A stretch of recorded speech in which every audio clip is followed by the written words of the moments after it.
Ladies and gentlemen, welcome to another fantastic episode of The Left Wing. I am TJ Whitehead, power taken, not given, joined as always by John Cooper Paz of Counterpoint Politics. How are you doing today, my friend? Doing all right today. Been a busy day, TJ. Apologies to our audience. We're going to have very basic graphics today because John's company's website went down and he didn't have time to do anything else today. So it'll be good, though. We're going to talk more Alex Pretti, more ICE, some Democrats sort of folding, sort of not folding news that came in like 30 minutes ago. I don't know if you saw it, TJ. No, I did. That's going to be fun to see. I gotta see that's the Democrats for us, folding somewhat, kind of. That's their thing. It's one of those moves. So essentially, for those unaware, there was a government shutdown fight looming, and you could kind of tell that the Democrats weren't really going to do anything here because you'd hear more news about it if so. But there was a government shutdown deadline looming for tomorrow. But it has been kind of punted. Basically, the government shutdown is being punted significantly, but the DHS funding is being given a 2-week deadline in order to kind of continue to hash out those negotiations. So sort of nothing happened. It's not really news in either direction. I guess we'll wait to see in 2 weeks if they get Republicans to budge at all. But what do you think of this? I'm kind of two minds about the Democrat strategy to try to rein in ICE as opposed to abolishing them, because on one hand, abolish ICE is the only position that you could possibly legitimately have. On the other, they don't have the power to actually do that, but they do have power to maybe get some concessions, and so maybe they should fight for them. About it, TJ. What have you been following? Kind of that negotiation that's been going on in Congress? No, I remember seeing something about this that they stated their stipulations were that ICE had to increase the training they had involved there. They had to specify who they were catching and how, just basically putting more barriers around what ICE could do and everything like that. I don't know specifically like what you mean when they said that they cannot abolish ICE. I'm assuming they don't have the votes for it, is what that Yeah, means, I mean, because Congress they, absolutely could. theoretically, Congress can abolish ICE, Yeah, yes, but yeah. that's not.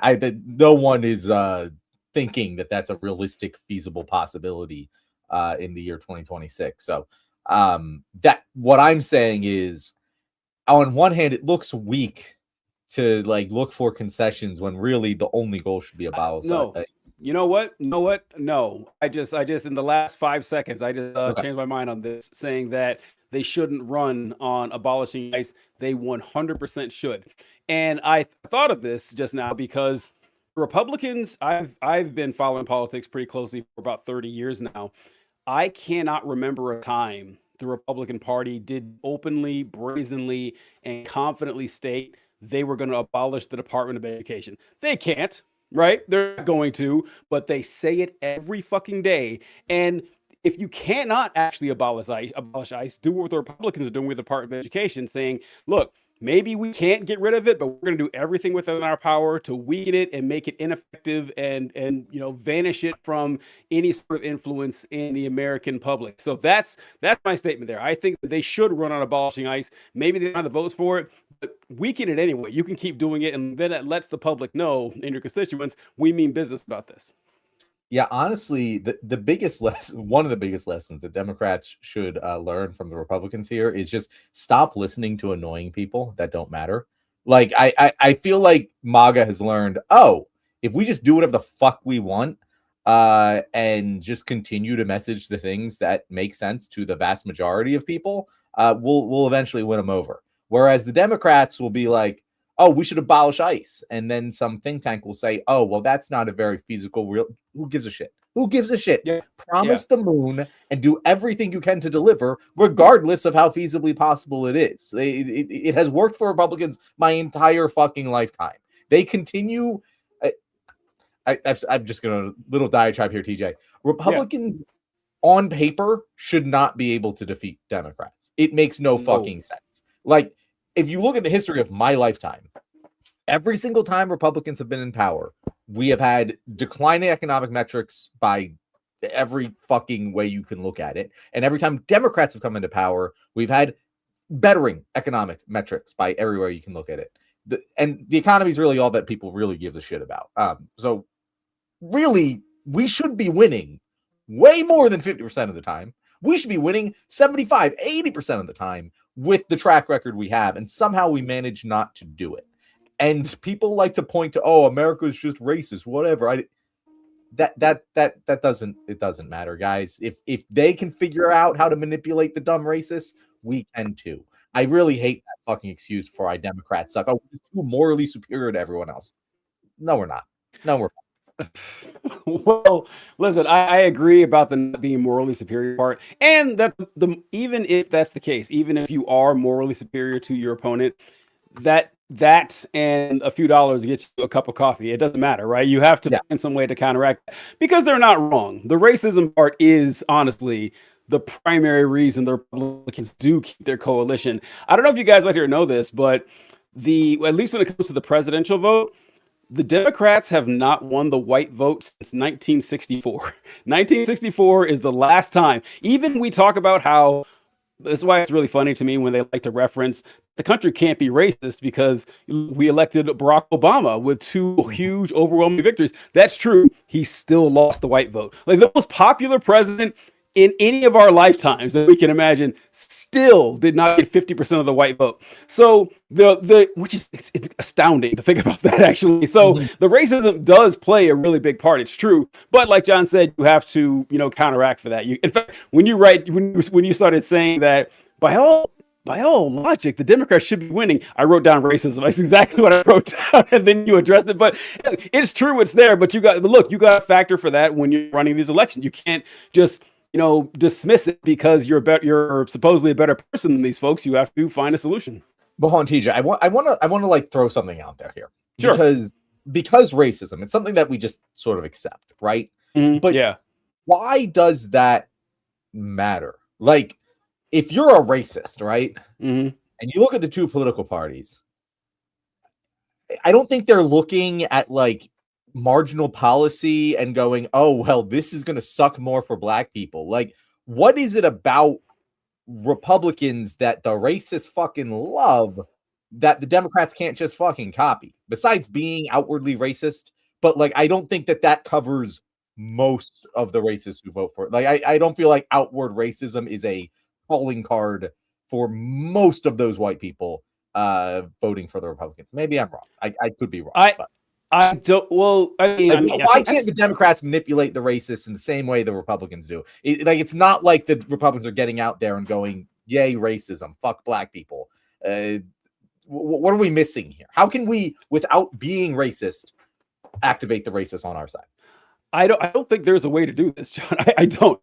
The best way you could possibly do it is or the most effective way you could possibly do it is to be a Bill Clinton style Democrat, right? Bill Clinton was a very not quite as popular as Obama, but extremely popular. He won like Arkansas and Tennessee. He won a bunch of southern states and everything. And what was Clinton's whole thing? Welfare reform. Because he knew that the southern white racists out there, they had a real thing stuck in their craw that all these black folks were getting this free money from the government. So Clinton says, we're going to attack this. We're going to head straight on and say, listen, we are not going to just start handing these freeloaders a bunch of money. They're going to have to work for it. And guess what? He lost the white vote too. So, I'd love to know if there's some way that the Democrats can, without explicitly or implicitly being racist like the Republicans are, that's what they have in their pocket. And yeah, I don't think that your average Republican gets up in the morning thinking,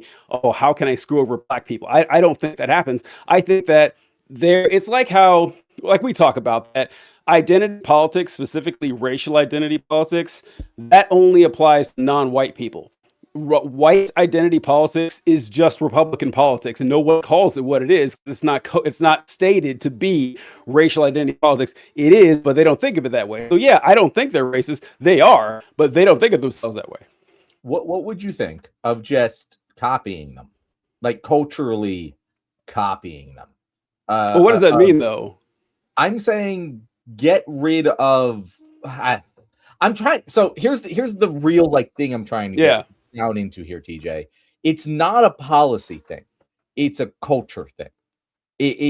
I don't think that there's anything stopping Democrats from building a culture that attracts the type of Republican who isn't outwardly racist, but definitely votes Republican because of cultural racism.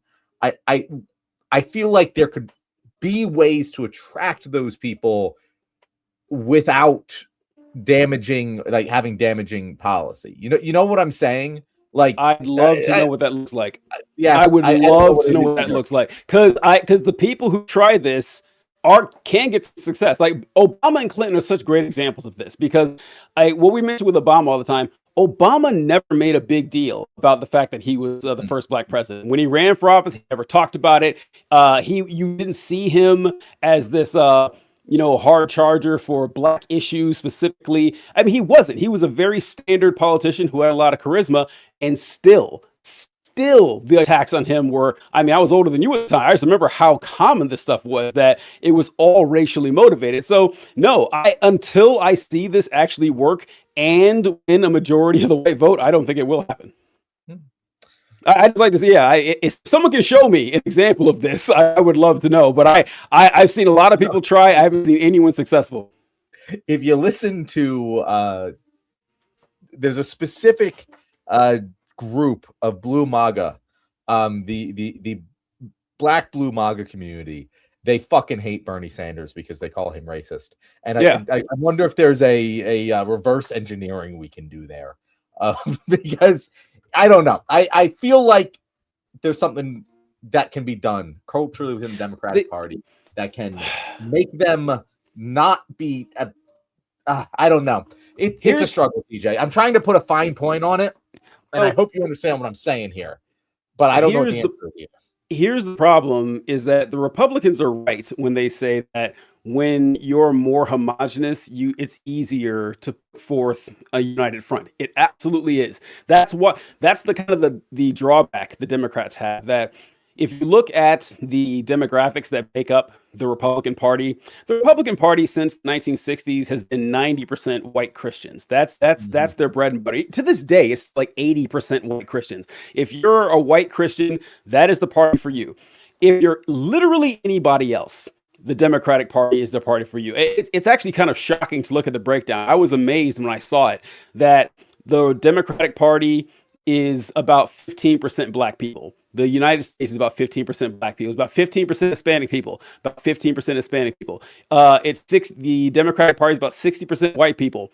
United States, about 60% white people. It is shocking how close to the actual populace that the Democratic Party represents, which is great if you want to represent who actually lives in the nation. But it's kind of hard whenever you're putting forth a policy for everyone, because there are specific goals that all these groups have that don't always overlap. And sometimes they don't converge in any way. Sometimes they're diametrically opposed to each other. So the Republicans just put out a simple message for white Christians, and everyone's on board with it. That kind of screws Muslims, Jews, people who aren't in that. So if you just start copying that, you're going to start pushing aside a lot of the people that are important to the coalition. Then the kind of Democratic Party kind of ceases to exist anymore, or exists as a direct cultural opposite to the Republican Party. So yeah, it's kind of a trap, I think. That is tough. A couple comments here before we move on to, I see what clip you're pulling up here. First, Colby, can't we tell them if we abolish ICE, the money can go to Israel instead? Surely Schumer and Jeffries would jump for that. I thought that was a good comment. And Colby also says, as soon as John's age starts with 3, he's getting the TJ age treatment until we can. Yeah, but Colby, DJ's age has like 3 fucking decimal places in it, so I gotta wait. Oh my god, yeah. Mine starts with a 4. TJ. I apologize to my whole audience. My brain cried. You could have just said, "Well, TJ starts with a 4." Why are you jumping on John? Well, John has it's terrible. It's terrible. It's all right. It's all right. I deserve it. I'll rescue you here. Not answer this question, John. But Hugh Jass says, "I never understood that. Why do moderates like Clinton and Biden get more support from black people than Democratic socialists who represent actual change?" Listen. There's a very simple answer to this question, Hugh Jass, is because black people are culturally conservative. That's really the answer. This is like the black population, the black voting population, is a major chunk of the Democratic Party. Like black people vote, the black people in the United States vote with the Democratic Party. I think it's 85% of the time. It is the most reliable voting bloc. Ironically, John, you know who the second highest voting bloc is? No. It's Jewish people. Jewish people vote 75% of the time. So me and John, we got the whole thing covered here. We got I'm surprised that the Jewish vote isn't higher, to be perfectly honest. Yeah. I mean, Jesus Christ! Like number two, that's not bad. You guys can't let us have anything, John. Jesus, you're still upset about this. So yeah, like Jewish population in the United States votes 75% Democrat. Black population, met a Republican Jewish person. Like I've met Republican black people. I've never met a Republican Jewish person. Yeah. So and that's almost entirely because for economic reasons, like almost entirely for economic reasons, and which is but you're talking to, especially older black voters, you start talking to them about social issues, you start talking to them about gay marriage, you start talking to them about trans stuff, you start talking about the church, it's going to get mighty conservative, mighty fast. And so, yeah, that's the reason that the Democratic Party, you're never going to see like a huge segment of the black population in like a trans rights. I don't like that. I'm not a big fan of that, but that's the reason that you see it that way. And let's also, TJ, because you brought it up there, sort of like the cultural conservative, is also the church is a big huge. Church is huge, yeah. Specifically, black political power structures in a lot of cities that I've helped organize in, it's very church focused in terms of just the levers of political power. Now, how does that extend to the entire nation? I'm not entirely sure, but like that is a huge leverage in the black vote in any city, and it just doesn't really, it's going to be conservative culturally. So what are you going to do about it?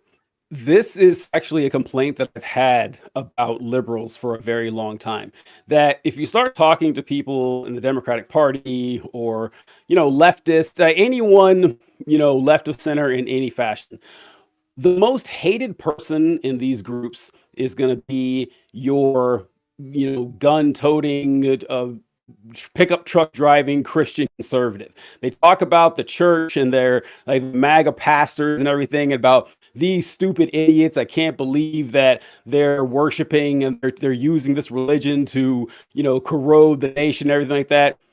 Black churches, however, they love it. Black churches that are politically involved. Oh, these folks are the salt of the earth. We really need. Well, basically what it tells me is that, these white people, they should know better that God's not real. This is all nonsense, and this is all a corrosive social effect. That's very obvious. But, black folks, I mean, what can you do? Black folks, of course, they don't believe in this superstition. That's what it looks like to me. And it's true, John. That's why you're laughing. That is exactly how they treat it, right? Damn, that is so accurate, TJ. I've never thought about that, but it is totally the noble savage. Yes, 100% noble savage. Wow. Yeah, they love it. Like, black folks, they love themselves a preacher. That's why we need Martin Luther King and why the Reverend Jesse Jackson. I mean, they just push this all the time. You had like a white preacher come up and try to take a political stance or run for office. You guys are, don't you know about the Johnson Amendment? This is separation of church and state. You guys should know better. They do the same thing with Muslims. They do the same thing that, we can't criticize people, the right-wing Muslims for that stuff. These folks are good, honest people. They're God-fearing folk. But white people, come on. You guys know better. You're smarter than this. That has always bugged me, and it's a constant thing. Right, we got here. Well, there's Ben Shapiro. I've never met Ben Shapiro. So when I said I've never met a Jewish Republican, that is true. Although I really feel dumb for not thinking of Ben Shapiro when I said that. I'm sorry, I get covered. Huge ass, you broke, TJ. And his beautiful sister, Abby Shapiro, as well. Can't forget. Oh, okay. All right. I was looking away from the computer screen at the time, so you said you broke TJ and his beautiful sister. Hey, leave my sister out of this, John. What the fuck, man? What are you going to start talking about my sister here? But all right. So moving on real quick. I just wanted to, this clip here I wanted to show you, John. I saw this on Threads, and I was going to tag you in it. But instead, I decided to bring it on the show because John and I are like message me on Threads because I don't think I follow you. Oh yeah, well I don't post, so there's no reason to. I think I have like 2 posts on Threads. I You need think to post, TJ. This is the new I future. do. I It's do. so I much should get easier a. than fucking videos. So, but I saw this video, and John and we always like to go out of our way to acquiesce and just straight up admit that Trump is hilarious. One of the greatest comedic talents I've run across in my entire life, and I this clip is him talking about the presidential cabinet press conferences that he has. I don't know if you've ever seen this, John, but I think it's from today, and he talks about all the news reports that he falls asleep during his press conferences, and I thought this was fantastic. Here we go. We're not going to go through the whole table because the last time we had a press conference, it lasted for 3 hours, and some people said he closed his eyes. Look, it got pretty boring. I love these people. But there's a lot of people. It was a little bit on the boring side. I just closed them because I wanted to get the hell out of here. Some of them, I didn't sleep, by the way. I don't sleep much. John, I love it. I love it. I was laughing so hard when I watched that because a lot of times Trump will lie when he doesn't need to. He say he makes a simple mistake, like the time he said that the hurricane would hit Alabama when it was only going to hit Florida or something like that, and he took a Sharpie and drew around the map showing that it would. Everyone knew it was a lie, but he just did it anyway. He just wanted to save face. I would have expected him to lie right there. I think everybody else did too. And Trump said, "Nah, fuck it. It was a boring meeting." And so I fell asleep. Wait, what do you want me to do, folks? Like, the meeting went on forever. They kind of trapped me here. I wanted to leave. And so I kind of just closed my eyes. I thought that was pretty great. That was pretty great. And like, that's why Trump appeals to people. That's 100% why. You watch that clip and you're like, yeah, you're right. This shit is boring as hell. Like, and that was, by the way, you can tell the difference between fake laughter in Trump's cabinet. Like, Trump's cabinet meetings are a big dick eating competition, right? Like, we're all aware of this. They're all just glazing their dear leader. But like, that was genuine laughter. Like, the people in that room were genuinely laughing because it was genuinely funny. And that is why Trump appeals to people. And I want to be very clear to Democrats out there. That does not mean being funny is what appeals to people. You can't just be funny. You can't just try. If you're not funny, don't fucking try it. It's going to go very badly for you. Just be who you are genuinely. Just react in situations. Doesn't have to be all the time, but a significant amount of time. Just react like a normal person, like you normally would if you weren't a politician right now. And you'll have the same fucking, not the same success as Trump. That's reaching high, but you'll have similar success to Trump. Better success than you would trying to be someone else. There's nothing more painful than watching someone who's clearly trying to act a certain way or attain a certain affectation when you know that's not who they are at their core. And Trump just happens to be funny. Like, he is who he is, and who he is an entertaining and funny guy, which is how he gets votes from people who aren't terribly politically engaged. He has more personality than any dozen random politicians you can find, and it happens to work for him. Speaking of funny, this is a clip I wanted to share with you, John. This is RFK, and the clip, it's not real, but that's important. I wanted to get this video and see what you thought about this. I'm declaring war on fat gay kids, not the kids themselves, but on whatever's making them so fat, gay, and pathetic. I'm talking seed oils, SSRIs, MSNBC, and perverts masquerading as teachers and guidance counselors. Sorry, but as an educator, you can't show off your extensive collection of marital aids anymore, okay? America isn't a dance school, a video game competition, or an OnlyFans academy. It's a country. And with the help of President Trump, we'll be focusing on eliminating the things in our society that are turning our kids into effeminate weirdos and skanks. All right, John. I love this clip. I actually saw it a long time ago, like a couple weeks ago, I think.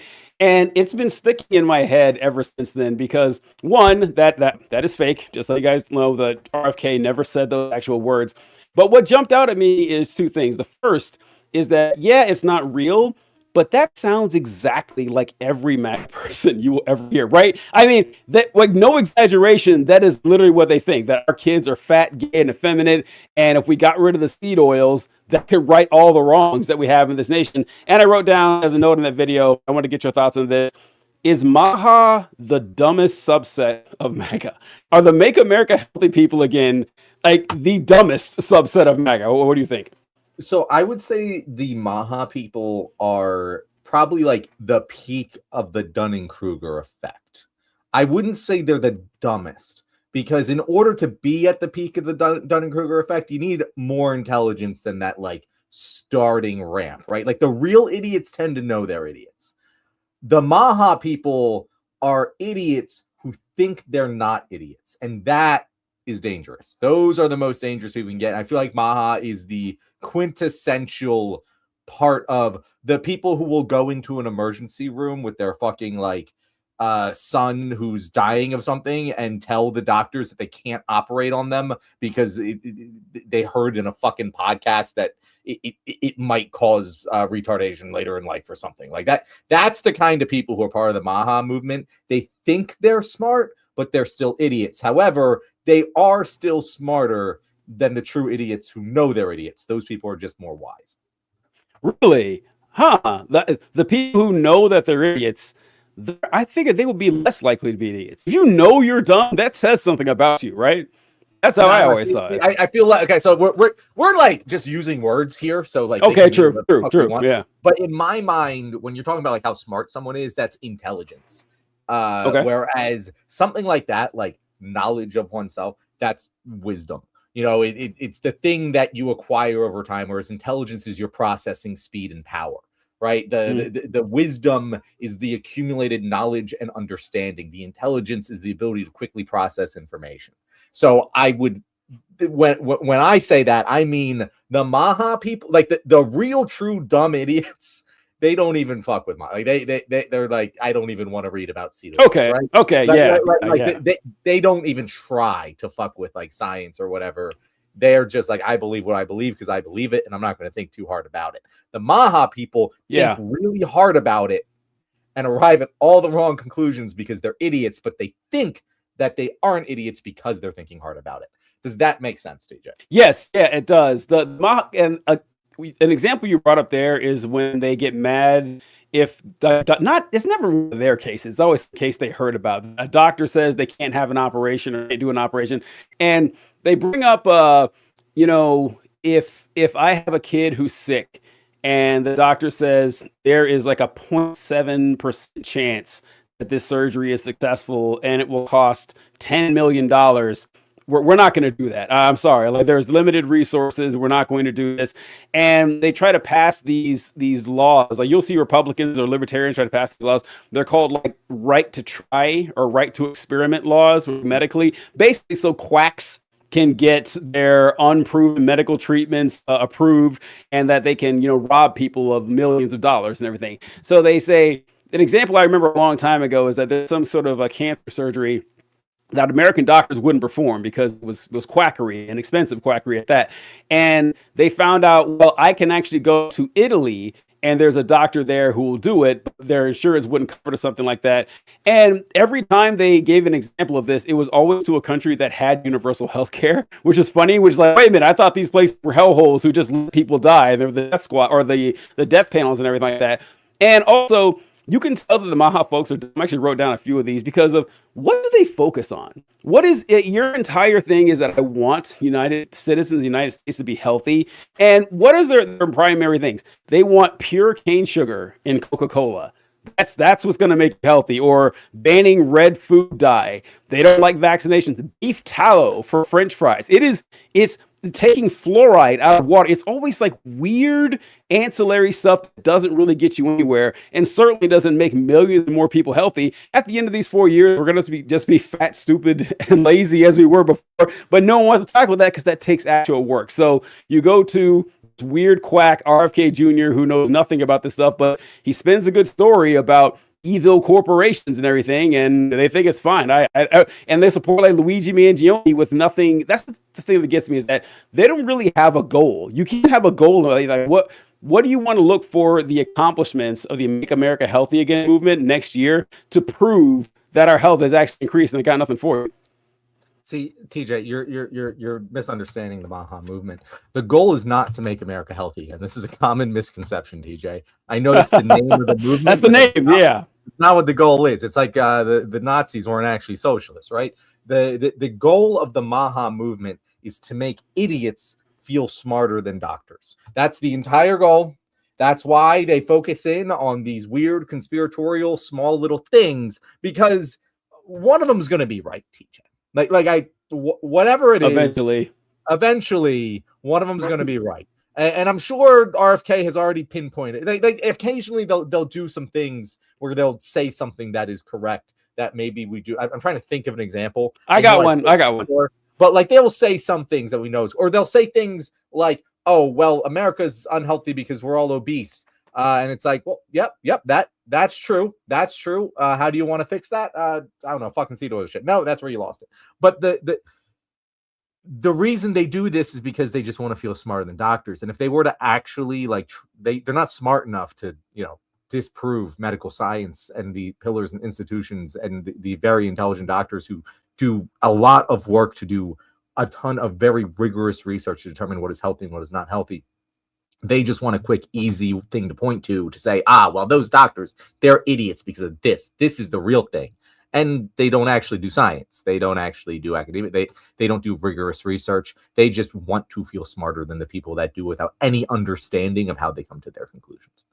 Yeah. The example I was thinking of with this, it's not necessarily a Maha thing, but it is a right-wing coded conspiracy thing that, I mean, this happened during COVID. And I don't know, everyone on the right was choosing their character when it came to COVID as to what COVID was. COVID was either bullshit and fake and gay, and no one's actually dying from this. This is just a common cold. That was a common one. And then COVID was a bioweapon released by the Chinese to kill everyone, or COVID was actually manufactured by Big Pharma to kind of trick people into buying, or trick the governments into buying vaccines and infuse much money, whatever their thing was. But the thing that they like to say was that, hey, I think COVID started as a lab leak in Wuhan, China. And people said, okay, you guys are just trying to push forward this neo-Cold War propaganda that the Chinese, for reasons unknown, would release a virus that would kill everyone, including themselves. Which doesn't make any sense. So people try to fight against that and say, no, it wasn't released in the virology lab in Wuhan, China. But I remember thinking, that's not a crazy suggestion right there, actually. That it's not insane to think that this lab that specifically was made to study viruses and do gain of function research and everything, maybe it got loose. I don't think it was on purpose. I don't think it is a racist conspiracy to say, well, this virus happened to come from this one city that has a giant virology lab. I don't think that was a coincidence. I think they're right about that one. And I think evidence is kind of more and more pointed to that since the time. But the official narrative was that wasn't the case. And I guarantee they're running with that these days. Oh, I remember thinking when people were shitting on that one. Yeah, exactly. I was like, okay, I'm not saying that they're right about that. I also agree with, they're trying to start some Cold War shit, but it seems like a pretty realistic possibility. Yes. And if we say, no, you're racist idiots for thinking that, it's going to look really bad on us if that turns out to be the case. And that's exactly what they say now. They're like, oh, well, you're the people who said we couldn't say it was a Wuhan lab leak virus or else we'd be racist. And it's like, first of all, I didn't say that, but I have to live with all the fucking comments of the people who did because of the asshole fucking liberals who were like, oh, it couldn't possibly be that. It's like, you're just as wrong as they are. You're just as wrong as saying it can't possibly be that. I'm saying it definitely is. I said that from the beginning too. I said, listen, I don't know one way or the other, but I'm not going to say someone is insane for putting forth that theory. I think it's insane to think that it was purposely leaked. That doesn't make sense. But I was so happy when I heard Jon Stewart address this. I don't know if you saw this, John, but Jon Stewart addressed this and said, yeah, I don't think that's a racist conspiracy. Like, if there was this explosion of chocolate somewhere and you're in Hershey, Pennsylvania when it happened, I don't think it's, insane to think, well, maybe, I mean, it just kind of makes sense that this came from here. And so, yeah, I thought the same thing with that. And Colby, gotta give a shout out. I love a joke that takes some effort here. Favorite foreign-based virus named after a martial art. The Kung Flu is what he's referencing there. And that, I thought that calling coronavirus the Kung Flu is very funny. This is one of another, like, racist jokes can be funny sometimes, and Kung Flu, that was pretty good. I remember them saying that or chanting it and everything. It's not even like, I wouldn't even like classify that. It's a racial joke without being like, well, like, come on, derogatoriness to that. Like, it's from China. China invented Kung Flu. It's like if we called it like it was an Italian virus and we called it like SpaghettiOs because it was O-shaped. Like I don't know, like SpaghettiOs. That's another common cultural export of the same place. The virus came from. That's great. Oh man! If we call it the squinty eyes virus, that would be racist. But Kung Flu, I think that's okay. All right, I thought Kung Flu was pretty funny, I have to admit. Okay, so this kind of goes into what I was getting at with the conspiracies and everything like that. There's this kind of two parts here. So I saw this chart a few days ago, and it's probably hard to read for you, John, or for the viewers out there. So I'll go ahead and talk what it is. It says education is the new fault line in American politics. Republicans won 14 of the 15 least college educated states, and Democrats won 14 of the 15 most college educated states. So you see on the far right here,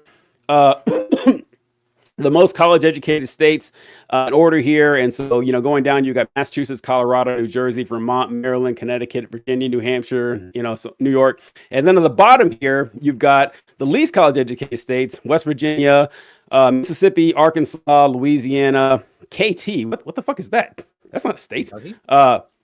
Kentucky. I thought it was KY was Kentucky. Yeah. Okay. Well, maybe they fucked it up. I don't know. Oh, yeah. It's a typo because KT and T is right next to the Y. Kentucky.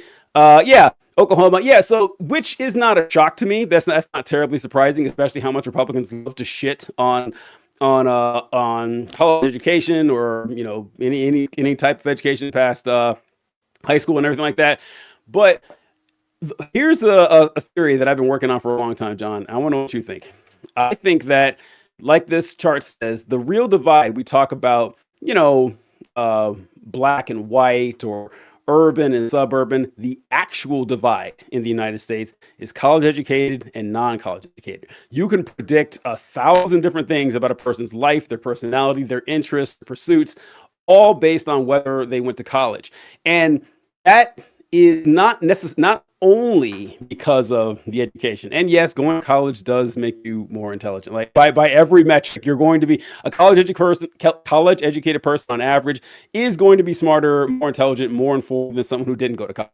That doesn't mean the person that went to college is less of a human or less valuable in society, but they're not as good at thinking. Like college does a good job in turning you into a critical thinker. But even beyond that, college is where you learn the culture and mores of professional life in the United States. You learn what your network is supposed to look like and how you're supposed to act how you're supposed to be perceived in society, and where you will be taken seriously in the upper echelons of society. It teaches you that. And in college, if you don't go to college, you miss out on a big part of that. So it's why when we, once again, it's like an elitist or whatever, but when you talk to people who have, not only did they not go to college, which is one thing, but they're actively fighting against the concept of college in general, it seems so foreign and so strange and so base and crude to a lot of us. So what I'm proposing is that we have two internets, John. We have two internets, and we have an internet for college educated people, and you aren't allowed to use the non-college educated internet. And then you have the non-college educated internet, and they aren't allowed to go to the college educated internet. Just split these people off And I think I know my life would be better. I know I would be more sane and more stable if I never got to go into the depths of like what these folks are talking about on there. They can have their fun. They can do whatever they want. They're not going to have the know-how to actually functionally actualize something. And I think the nation would be better off. Well, what do you think? So, I mean, obviously that's infeasible, but I if it could happen, I do think it would heal a lot of shit because the fucking non-college educated people, they wouldn't like see us have our educated academic takes that confuse the fuck out of them, and they're like, oh, I don't like that, and we won't, and by we I mean the college educated Republicans won't be able to as easily manipulate them to Yep. It would be beautiful. It would be beautiful. I don't know how we could actually make that work. It also like I don't know, probably fucks with some very important free speech principles, but I do think it would work. The college education thing is such a divide. We've definitely talked about that. Huge. Like, you don't learn unless you are like going to school for something important, like being a doctor or some shit. Like the thing that you're in college for is not for whatever the fuck you're studying. And if you're an undergrad, even whatever you're studying doesn't really fucking matter. Like it's irrelevant. What you're learning is how to function in corporate America. Like that's really what college teaches you. And if you don't get that, you can still succeed in corporate America. It's a lot harder. And the other thing that college teaches you is like just like basic functions of how to learn, how to find correct information. And I mean, that's really what the conservatives struggle with. I mean, it's why we see that graph. I really don't understand, TJ. I mean, I guess this is why fascist movements always bash intellectuals and academics, because they realize if people become educated, they're not going to go with the fascism movement. But like, I really don't understand how just like your typical average, especially like younger person that hasn't hit college yet, like looks at that graph and doesn't go, something's up here. Why is it good? This doesn't. Why would I pick the less educated side? That doesn't make any sense. That seems really dumb. I don't even. It's hard to even fathom why anyone looks at that graph, and they'll do the same thing, TJ, where they'll be like, "Oh, look, college is a bunch of liberal professors," and it's like, have you considered that maybe the reason the professors are liberal is because they spend time studying shit? Have you considered that just for a second? Yeah, they have two options in front of them. They have two options in front of them. They see that going to college makes you less conservative. There's an inverse relationship between how much education you have and how conservative your thoughts are. And this is consistent 100% of the time. In no chart will you ever see it flow the opposite direction. And what I find interesting is that becoming more educated makes you less conservative is even true amongst conservatives. That's the part that I really fucking love. That when you have a conservative who has, a master's or a doctor or, basic undergrad degree, I guarantee you that person is going to be less conservative than someone who graduated from 10th grade and never went anywhere else. That person's going to have much more wild base, absurd views. So you're faced with two solutions here to this problem if you're a conservative. Either one, conservative thoughts do not stand up to academic scrutiny. That's option one, right? It can't be that. So it's option two, it's a satanic conspiracy because Satan is real, of course. You all the stuff that you learned, these old wild tales and superstitions you learned as a kid that people believed 500 years ago are true. And that, somehow these demons have gotten control of these institutions and they're turning all of your kids into Marxists because Marx was a demon as well. That's really all it comes down to. And it also plays into, John, you say you don't understand how they don't see it.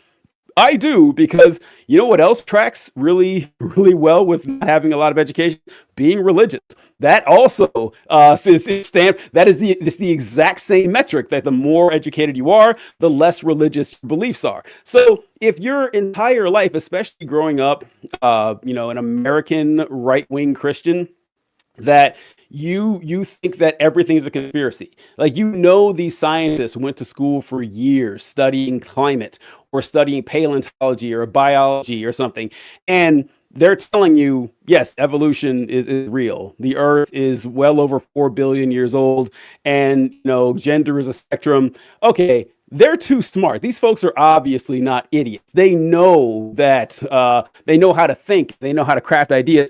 They must be lying for the devil. I mean, you've probably heard this. I've heard this so many times. Like I sometimes, back when I did videos more often, like sometimes you have a video that would go viral and you'll find it on a different platform. Like I'd find a video of mine that was on, the wrong side of Twitter, and I see a bunch of conservatives commenting on it. I cannot tell you how many times I wrote, okay, this guy sounds smart. He doesn't sound like an idiot. I wonder why he's spouting all these lies. They just think that you're bullshitting and you're lying because it has to be some sort of conspiracy. That's my guess on it, at least. So a couple of ththings here. One, wanted to before we moved off the college thing, Colby asked, "Do you learn about gang violence statistics?" And watch out, John. Watch out. Gang violence. We know what happened the last time someone tried to answer. To learn about on a college campus. Statistically, you might get shot. But the other thing here, TJ, this is really just like, I don't know. Maybe this is wrong. Maybe this is wrong of me. But I really don't trust highly educated religious people. They are among my least trusted groups of people because I kind of get the inverse of what you just described, where I'm like, you have a master's in theology.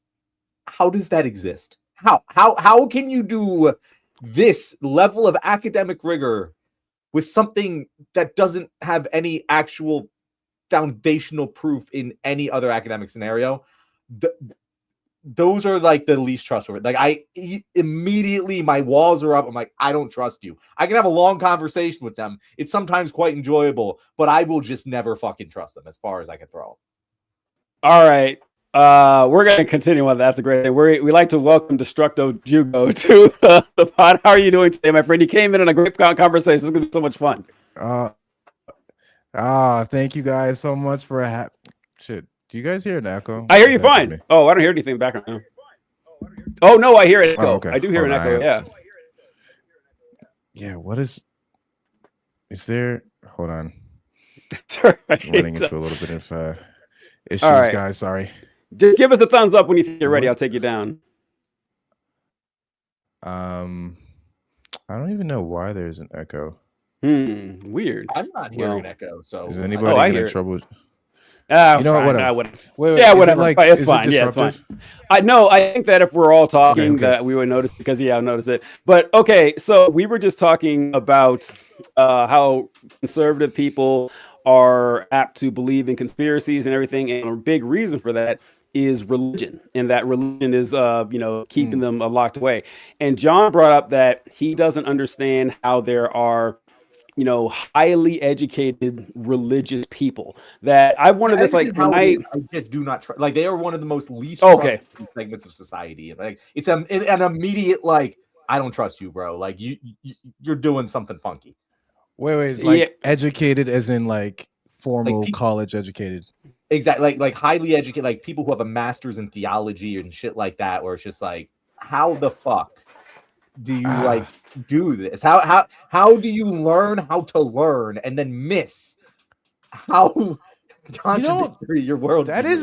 That is a fantastic question, really, to ask. I think it depends largely on how we frame institutions, and I think there's like a large dependence. It depends largely on like where they went to school, who taught them, like the type of teachers these people have, how their education was shaped, and really most of it goes down to compartmentalization. I know some of the smartest people with degrees, with like real, for some reason, have compartmentalized their understanding and the knowledge that they've gained in those fields and put them in very specific boxes that only pertain to their, like, the profession itself, and then like remove any context for the information that they did learn in order to hold on to their worldviews. I think a lot of people, generally speaking, hold on to their worldviews for dear life. And I think if it's one of those situations where you've begun to identify not by necessarily the things you've learned, but the things that you believe, I think that can shape the entire framework about how you process the new information or anything that you learn throughout your life. And I don't trust them either, honestly, because it's like I don't get how that works. How do you learn some shit and then throw it out the go when it doesn't pertain to your belief system? I have so much to say about this. I'm sorry, John. Go ahead. No, I was just gonna agree with that. So go ahead, DJ. Yeah, I have so much to say about this because I left religion behind while I was in school in Bible college when I studied and found out more and more. And whenever I talk to people who went to seminary, I am amazed any of them still believe a word of this, because if you know someone who went to seminary, they fucking know. They absolutely 100% know how the Bible is put together. They know the history of the Abrahamic God. They can tell you the history of Near Eastern religions dating back to ancient Mesopotamia and how that directly translated over to Judaism and Christianity and Islam. They can tell all that, but they said, no, I still think there's something there. They aren't all lying. They aren't all lying that they believe it, but it does make them. And Hugh Jass brought up a great point here, like Dan McClellan being a Mormon. I don't know if you guys know who Dan McClellan is. Do either of you, are you both of you familiar with him? The name is recognizable, but I'm not. Dan McClellan is what's that guy? I know the name. Yeah, you guys would know him if you saw him. He does a lot of videos talking about what the Bible says. He likes to wear like superhero T-shirts a lot Yes, and everything. hi, I'm Yes. Dan McClellan. He's Yes. Mormon? He's a Mormon. Listen. Dan McClellan is incredible. A lot of times whenever I would talk about religion and I would say something like, I get really annoyed when people say that. Okay. Yeah. And I do the video and I say something like, I get really annoyed when people try to claim the Bible isn't homophobic, and they'll point to a verse that says that a man that sleeps with a man should be put to death. And they say, well, that's just a from the King James Version, and that the actual Hebrew says that if a man sleeps with a boy, he should be put to death. I'd say that's bullshit. That's not what the original version says. The original version says that both people should be put to death if this happens. So why is God killing the kid if he's protecting him for everything? And people always comment at Dan McClellan. Dan McClellan, what would you think? And I would go to Dan McClellan's page and found a video he ever talked about it, said the exact same fucking thing. Dan McClellan is great. Dan McClellan knows exactly what he's talking. Yeah, and he's now going on this big tirade of being against ICE and against all of the stuff that the administration is doing. He's a Mormon, man. And people ask him all the time, buddy, Mormonism is the most obviously and hilariously untrue religion in modern culture. Like, it's Christianity with 500 more pages of bullshit, and we all know it. Like, people have done historical studies into, is this the Garden of Eden was in Missouri or something, and that there was all the stuff with Joseph Smith, who was a professional con artist, and we went to jail for being a con man and everything. And it's bullshit. But Dan McClellan, he'll say, well, people don't ask me what I believe about the Mormon faith. It's like, I think he's lying. I think he's he worked for a university or something, and that he has to say he's Mormon because he's always like, Bible's not true. It's all made up. It's all man-made superstition, going and so forth. But no, he is a Mormon. But that is a good point right there. I knew he was some type of religious. I had no idea that he was Mormon, and I knew he was some type of religious. I thought he was some type of Christian, and I found that to be okay, largely because within the context of how he talks about the Bible, I always assumed that his personal belief was that we all negotiate with the text in our own ways, and we just pick which ways make the most sense to us. That makes sense if you're like any one of the Christian denominations. As a Mormon, I don't even what text are you negotiating? The text itself is fucked. At least with other forms of Christianity, I could say I could look into how they were created, and sort of the value that they brought to the followers, and how you can hold on to the specific belief systems found there without adhering to the sort of archaic principles. Mormonism guy, that I ain't gonna lie. I wish you hadn't told me that. It doesn't make me lose any respect for him, but it just Oh confuses yeah, me more. a little bit. Come on, a little bit. There's no way you can have maximum respect for a Mormon, man. Like Dan McClellan. Listen, this is Dan McClellan. I know more about the Bible than anyone you will ever meet, and Dan McClellan knows more about the Bible. He's forgotten more than I will ever know.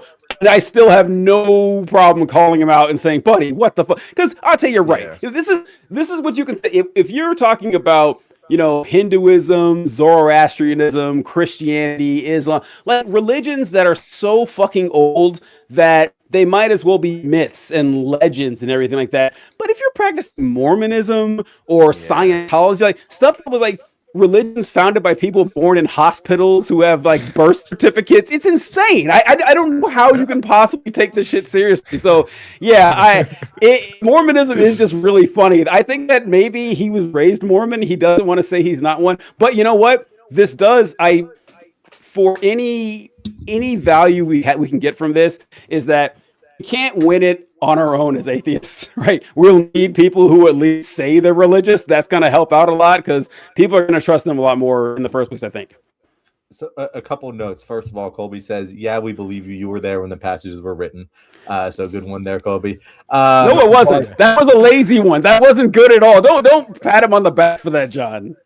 Kyle said, "Love Dan McClellan. You can be Mormon and separate your beliefs from study." And so, Kyle, I don't know if this is specifically what you were going after here, but I know that Kyle is Buddhist, and Kyle is someone who I think is pretty well educated and religious in that sense. And I've always considered Buddhism to be like sort of a religion. It's not a religion in the same way Christianity is. It is much more similar to a philosophy than a organized religion with churches and shit. But I do kind of respect, hey, all beliefs are dumb. We got to pick one, and this one gives me the most comfort. I don't know Dan McClellan as intimately as you guys do, but I have seen him talk. I do respect his approach, but I never hear Dan McClellan say shit like try to prove that Mormonism is true. No, it seems to me that he's just like, this is what I choose to believe, and I recognize that all belief systems are belief systems, no matter how scientifically rooted they are, and this one gives me comfort and happiness, so this is the one I'm going to choose to believe in. And that I can respect. That is the type of highly educated religious person that I can get along with. I trust you. You're cool. Sure. It's the ones that try to take a level of academic scrutiny to prove that their religion is the one true religion. Dude, those are the worst. I'm just like, I don't trust you, bro. You're too smart and too dangerous. Yeah, because there's no scientific basis to prove a religious belief system. I think this is one of the big contradictions that I've never really understood why, like, especially now in our modern times, people have been obsessed with like rectifying. Like, if you're a Christian, Muslim, Jew person, whatever the case may be, it actually looks worse trying to sort of like find a scientific basis for your belief systems than just letting them be belief systems, because you're going to end up in a lot of logical holes. You're going to end up doing a lot of bending over backwards and gymnastics, intellectual gymnastics, trying to prove a position that ultimately I think for me will just make me lose respect for your intelligence, because I'd like to separate intelligence from education. Anybody can have an education. We just talk about that. It's funny. If you are somebody that is using your education and the sort of position that education has granted you, and the words that you used, and the sort of means of debating that you've gained from your experiences within the school system or whatever the case may be, you're using it to hold on to and to defend positions that somewhere deep down inside, like whether you recognize it or not, are like incompatible and illogical. Gang, I'm sorry, you're educated, but that's not intelligence. I think there has to be some level of like personal investigation in the validity of your belief system. If you're wanting to prove them, like if you don't care about proving your belief system, you don't have to interrogate them as deeply as somebody who cares about proving your belief system. But if you're trying to prove your religious belief system, and you're not truly interrogating the logic behind it, gang, that's intelligent. That's education. You could have a master's, you could have a PhD. That is not real world intelligence. Yeah, Dan, he one of his biggest issues with Christians are the apologists. And for those of you who Nobody may not likes know, apologists. yeah, apologists are people who it's their career, like William Lane Craig or Frank Turek, people who their entire raison d'etre is to defend specifically one type of Christianity as being true. They act like it's a debate, but it's not. They're up there to say that my version of Christianity is not only true, but it's scientific and it's real. And here are a bunch of surreptitious and insipid arguments to try to make it sound like Jonah living inside of a whale for a great fish for 3 days and being spit back up is actually scientifically possible. Like it's ridiculous. It's crazy. And so Dan McClellan really hates that. He says, listen, just be honest with what the text says. And now that's hard. Now that makes your job a lot more difficult, which is, I got to give credit for him still saying that he believes all this stuff when all he does is say, yeah, this is bullshit. It's nonsense. I don't know. I couldn't say it with a straight face, unless, my job, my paycheck depended on it. But I wrote down here that, Ate, you were talking about how, these beliefs, like if you have some sort of mystical belief, just own it, right? It's trying just trying to say that I'm going to find a way, like to find mana on the periodic table and act like this is a respectable venture or something makes you seem worse than not. And this is true. And I know John will appreciate this. I'm pretty sure Ate will, but it's cooler if you don't do that. And a great example to point to is the Force. The first 3 Star Wars movies, right? You just had the Force. It was this weird religious thing that had magic powers and no one really thought too much about it. But then George Lucas comes along and says, they're midichlorians that are responsible for the Force.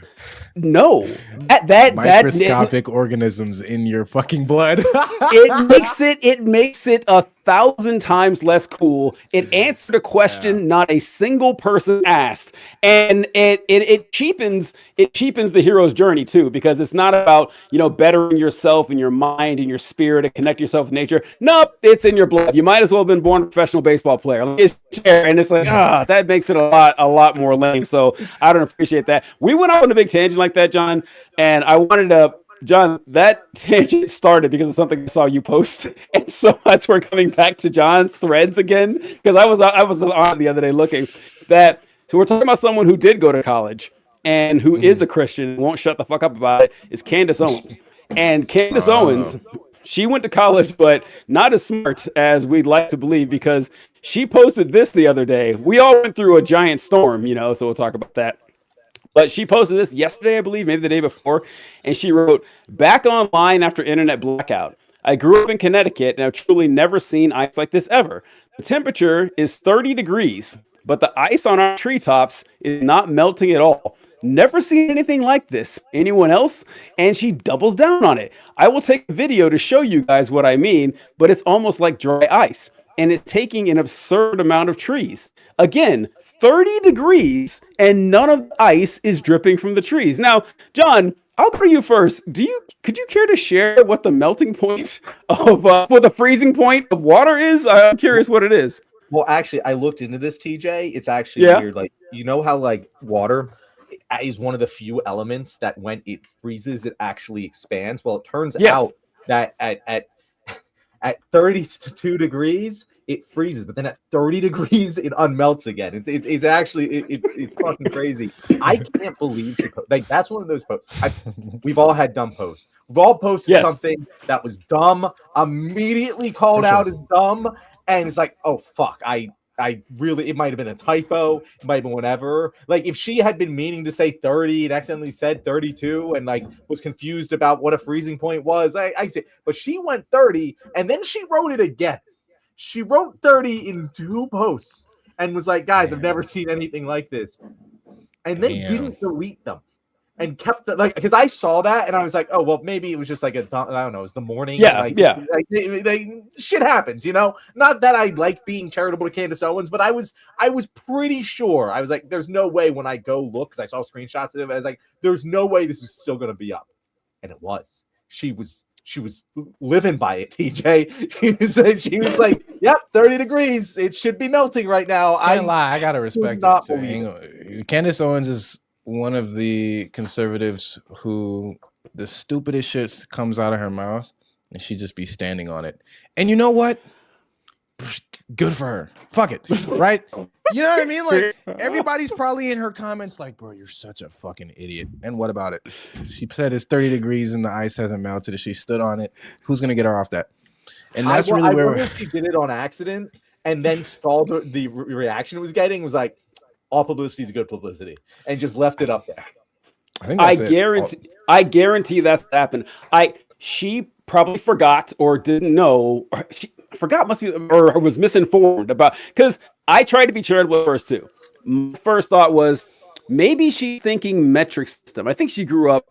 I don't know. I think she grew up in the islands, which I think they use Fahrenheit too. But I was like, maybe she's thinking metric system. I was like, wait, 30 degrees Celsius is like a warm day, right? Like that's certainly not freezing temperature, so that can't be right. So I was like, no, that can't be right either. As that she just must have forgotten or not known what the freezing point was, which is a mistake anyone can make, right? Anybody can make that mistake. That's fine. Even doubling down on it is funny. But what I found hilarious is that when people were calling her out on this, I went and saw what she posted. She went in a coward's route. I thought she said, oh, well, I didn't mention it in that post, but due to the material construction of my patio and the trees and everything, it's always 10 degrees warmer there than it is in the regular, temperature. So I'm used to it melting. I was like, Candace, come on. Like that. Yeah, she did. Cause it's like, oh, so we're supposed to have an intimate knowledge with the temperature of your back porch for some reason. Like that makes sense to you. Of course it doesn't make sense to you. Just own it.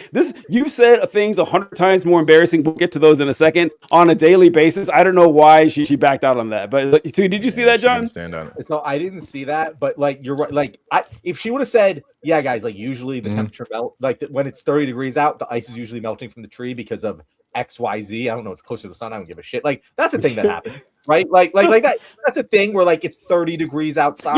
Yeah, it can happen. Of my yard, the ice melts and this one doesn't. Like, yeah, I get that. And you tweeted it and just recognize how funny that tweet is. Just own up to it and be like, yep, sounds really dumb. You don't have to like defend yourself. Just be like, yep, hand up. That was dumb. I understand why that was dumb. It's really funny. This is what really happened, just so you know, but it was dumb. My bad, guys. When has she ever like walked back anything in that way? I'll tell you, I want to ask you this question. I want to ask TJ this too. On the pantheon of conservative commentators, would you say that Candace Owens is one of the dumber ones or one of the smarter ones? Damn, that is a fantastic question because I don't even know how it even defined. Because I mean, they're all just really stupid. Even the ones that are like speak well and put up good arguments. I mean, by the virtue of the positions that they hold, they're all idiots. But I'd say Candace, even among them, is pretty on the lower. She's probably stupider. Probably on the. All right, yeah. So I agree, and I think if anyone disagrees, these next few clips I'm about to play are going to solidify this argument once and for all. This is my nail in the coffin to Candace Owens being an idiot. So Candace Owens, she and Lauren Boebert, they're the two I can think of. There used to be this talent/modeling agency. I can't remember what it was called, but I don't know if you guys seen the picture of it, that both of them when they were younger, there's all these pictures of them in this like modeling agency trying to get work and everything. And Boebert ended up being in Congress and Owens ended up becoming a conservative commentator. A lot of conservative talent was pulled up from this pool. And there's a clip of her in some rap music video. I can't remember what it was, but she was always trying to get work as an entertainer. And I think that she's just really good at acting in a certain way. She knows exactly how to put forward the cruel bulldog stuff, and she can talk really fast. And most importantly, she reads fast. She doesn't read particularly well. And I first thought about this years ago when I wish I could remember what it was about. But I saw her on stage, and she said that this is an uprising within the Republican Party. They're trying to stage a coup. I remember her saying they're trying to stage a coup. And I was like, oh, okay. Someone wrote that and it's a word she doesn't know and she mispronounced it, which look, fine, that happens. But I was like, okay, that was my first clue. But some genius, some unsung hero has created this Twitter account called, what's it called? It's called, let me see. Gosh, I think it's called like Candace Owens. I shouldn't have backed out like that. I messed up my fucking flow there. I should start over and go with this thing here. But let me see. It's called Candace Owens Trying to Read. That's what the account is called. And if For starving people. if you guys had to check this out, it is amazing. I'm going to play 3 clips from it. This is a clip from her reading about a Green Beret. All right, here we go. Here's the first one. An open genocide for starving people. You, in this moment, have retired Green Beret and the former lieutenant colonel, I actually think he's still a lieutenant colonel of the Army, Tony Aguilar. He sat down with Tucker Carlson, and he is describing, Okay, so I don't know if you guys out there caught that, but she's talking about a Green Beret. And for those of you who English or French is not your first language, beret is spelled B-E-R-E-T, but she said it as Green Beret. Now, look, once again, these mistakes happen. I remember seeing Barack Obama talking one day, and he said that this is a retired Navy corpsman or a Marine corpsman or something. It's corpsman, but, look, we all make mistakes. It happens. You read all the time. Here's another one from Candace Owens. This is her trying to say the word kerfuffle, okay? And so let me play this clip right here.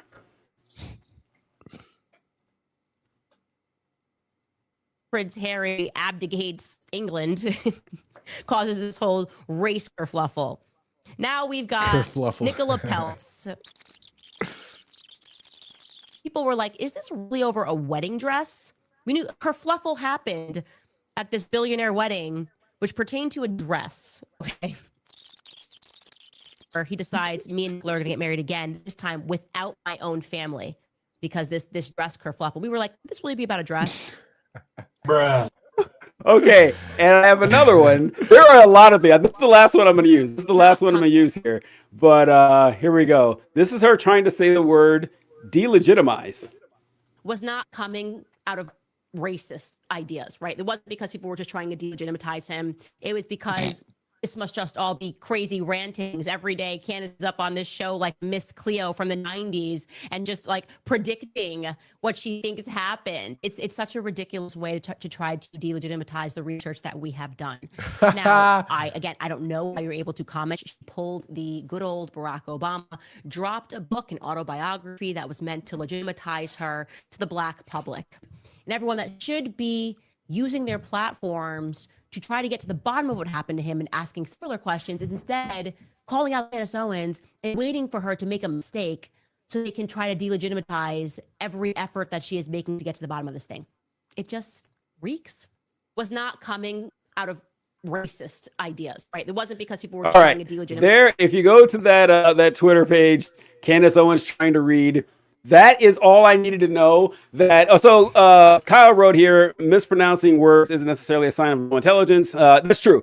It doesn't mean you're stupid, but it does mean she is not writing what she's saying. 100% she is not writing what she's saying. She is reading someone else's words she doesn't know how to use, doesn't know how to spell. Otherwise, she would. This is so common. I didn't realize how common this was until you go to that website. It would just have video after video after video of her saying stuff that she clearly didn't write and doesn't know how to say. So after saying that, I was like, yeah, I think Candace Owens is like, in Europe, they call newscasters news readers because they just sit there and read what's in front of them. That's what Candace Owens does. I don't know who's in charge of writing her scripts, but that's my goal on that one. Yeah. So yeah. What do you think? Does nobody caught her? Like, does nobody told her yo, that's not how you say that word? Like nobody on her team, his ones, tried to put her on. That's the thing. There are words that I definitely mispronounce all the fucking time, and I at least either try to avoid them or own up to it and try to change over time. The fact that she keeps saying delegitimize. Delegitimize is nice. How many times it happened over what appeared to be a decent amount of time. It looked like there was at least a couple years in between those clips. Wow, that's pretty impressive. But she used it in different ways. I have thought she's one of the smarter ones, and this is something that I've come around on. And here's my reasoning with it. I didn't think she had anything going for her other than being a token black lady. And when I compare her to the other token minorities in the Republican ecosystem, she seems way smarter than the rest of them. I agree with that statement for sure. Speaking of another token minority in the Republican ecosystem, in Ben Shapiro, she went head to head with Ben Shapiro and at the very least didn't lose. And we say that Ben Shapiro is one of the smarter conservative ecosystem people. So I think it was probably lower expectations for me going into Candace Owens. She's someone I tend to try to avoid because unlike some of them, she's a straight up fucking Nazi. She's very fucking anti-Semitic. And so the Candace Owens and the Nick Fuentes of the world, I see the clips and I just do not go into them. I don't try to learn about them.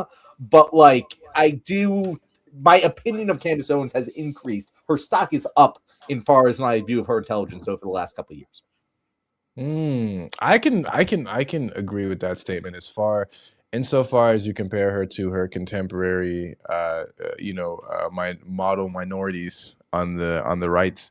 I can't even really think of any as sort of prominent or as like intelligent. And you're right, she's gone toe to toe with Ben Shapiro and her leaving what is it Daily Wire company, her leaving the Daily Wire, starting her new thing, I think was one of the most intelligent moves that she's made in a very long time. I'd still say though, like when we're talking about intelligence, like what exactly are we talking about here? Like how are we defining intelligence in relation to the Candace Owenses and the Ben Shapiro's of the Republican Party? So I actually said this earlier, Ate, before you were on. My definition of intelligence is your RAM. It's your ability to process information quickly and decisively. Whereas wisdom is your general memory. That's your fucking hard drive where it stores all of the information. That is kind of how I view intelligence versus wisdom and knowledge. And so like if you have a high rate of intelligence, to me it means you can quickly process information and deliver correct conclusions. And that to me, I feel like there's different areas of intelligence, by the way. You can be really good at that in like a mathematic field and really dumb in that in an emotional intelligence field, right? But it's the processing speed that makes you intelligent. And for someone who seems to have gotten enough things right on like the macro level in her career with a lot of headwinds against her, there must be some intelligence there. She seems like she has the finger on the pulse of people more than a lot of others do, and that is a form of intelligence. Very much agreed. She's got a brain on her head. I think she's even really smarter than, and you've honestly changed my position because damn, she seems stupid because she says stupid things and does stupid things. But they all do. Like, we're going to judge them all on that. That's why I said in the pantheon of the conservative ecosystem. Right. That makes so much sense. In that regard, I would consider her, probably one of the smarter ones just in general, minority or not. Like I'm thinking about her in relation to her other contemporaries like the Steven Crowders and the Matt Walshes and the what was that other guy that I'm forgetting all these guys' names because most of them have been irrelevant for so long, with the exception of Michael Knowles, yes, with the exception of Candace Owens, who has managed not only to stay relevant, but interestingly enough, I think where her intelligence lies, like you said, is having her finger on the pulse of the zeitgeist in a way that like almost no other conservative has, because her whole Wicked, like where she was like, talking about the Wicked movie and talking about how Cynthia Erivo and what's her face had like a weird relationship. Ariana Grande. That went so viral and to the complete opposite side of the political sphere that she usually like caters to. Like she has this weird ability to maintain her position both as like a right-wing Nazi in one area and then as also a pop culture commentator in another area. And rarely do they intersect. And rarely do they conflict. She knows the game. I gotta respect it. I have to admit, I am surprised. Like I remember like when Candace Owens first off, if you want to make it somewhere in media or a life, you have to take some gambles. And the gamble she took with that, I think Nazism is going to be the big thing in the next few years. That's a risk. Holy shit! I mean, you need some stones to say, yeah. Hindsight 2020. It was obvious the whole time. Like It was like It was obvious. so. Yeah, you now we jump on the Nazi train quick enough, TJ. we know. So yeah, we can look at it and say that yeah, the Republicans have been on a Nazi trajectory. It's funny, like the alt right pipeline. It's just the right pipeline. That's it. That's where it ultimately ends up, right? And so, but there was always like an untouchable area that's like, okay, you don't want to actually associate with Nazis. You want to wink and nod to them, but you don't want to go all in on that. You don't want to go the Nick Fuentes route. You don't want to be way out there. Candace is like, no, actually, I think I do, and I think that it's going to work for me, and it did. And the fact that she still, every now and then, I'll still see people who aren't politically engaged, like they don't make political content and stuff, and they'll say something like, hey, this Candace Owens is making some pretty good points. Hey, like you said, I'd say like, hey, this is some pretty good analysis. Like, how is that not the first thing you think of when you hear Candace Owens? Oh yeah, the Nazi bitch. Like how is that not the first thing that comes to mind whenever you think of Candace Owens? But it's worked for her. Bro, so, I will explain why. Go for it. Yeah, bro. She's funny. I'm sorry. Here's the thing. When it comes to this, the political realm, the political sphere, I really want to blame like all millennials and all Gen Z for doing this. We have memed ourselves into this Nazi, this explosion of Nazism that we're seeing. Because when shit is funny, it doesn't matter. And I fall victim to this all the time because I say all the time that Trump is the funnifunniest president in U.S. We say it all the time too, John. We said it earlier today. Before you joined.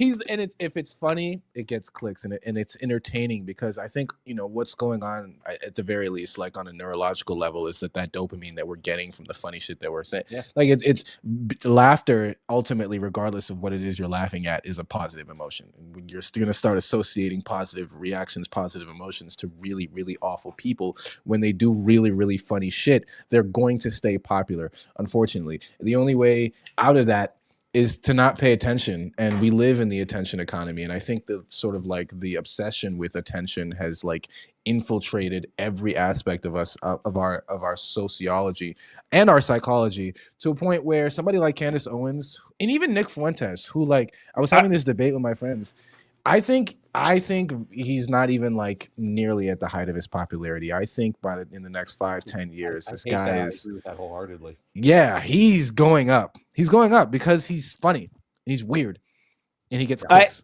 Yes, I agree 100% that humor, I mean, like we know from experience, humor is incredibly disarming. You can get really far with someone if you can just get them to crack a smile. If you can get them to laugh, putty in your hands, it's all over, it's done. Absolutely. And I'm glad you mentioned Nick Fuentes because that's one of his abilities too. He's funny, he's an entertainer. Fuentes also has like a weird, Nick Fuentes shouldn't work. Nick Fuentes should not work at all. Like Candace Owens, I look at the ingredients to this recipe, I'm like, okay, a beautiful woman, a black conservative, she has like she's a Serb and she's a dog and she's a fighter, but she's also funny. She also makes she has this weird everyman thing of like, what's going on with the chemtrails? And people are like, oh yeah, what is going on? A beautiful woman, please tell me. Yeah, that I can see. I get why she works. Nick Fuentes, for the life of me, if you just brought me like his resume and said, yeah, there's this guy named Nick Fuentes who's a Nazi, surprise, named Nick Fuentes is a Nazi, and then he's gonna be talking about how fucking gay he is and how he's a virgin. Yeah, I just was like, no, this should. And then you tell me, but he's kind of funny. I was like, that's not gonna rescue him. It did, and And he spent years on the periphery of the right-wing movement. He was always the fringe guy that every conservative you talk to would say, well, we don't take Nick Fuentes seriously. Charlie Kirk had a beef with Nick Fuentes for a long time. And when Charlie Kirk assumed room temperature last year, he was a lot closer to Nick Fuentes than he was 5 years earlier, right? Like he moved closer to the 100%. Nazis. Yeah, not the other way around. So it is weird that Nick Fuentes worked, and Candace, I got to give it to her. She had the foresight, and this is the future of the conservative movement right here. I'm going to cozy up to these folks as much as I can. So got to give her credit there. That's absolutely true. So this is actually, I think this like exemplifies it perfectly. Is that Nick Fuentes? I don't think is smart. I look at Nick Fuentes and I'm like, I don't think that's a very smart guy.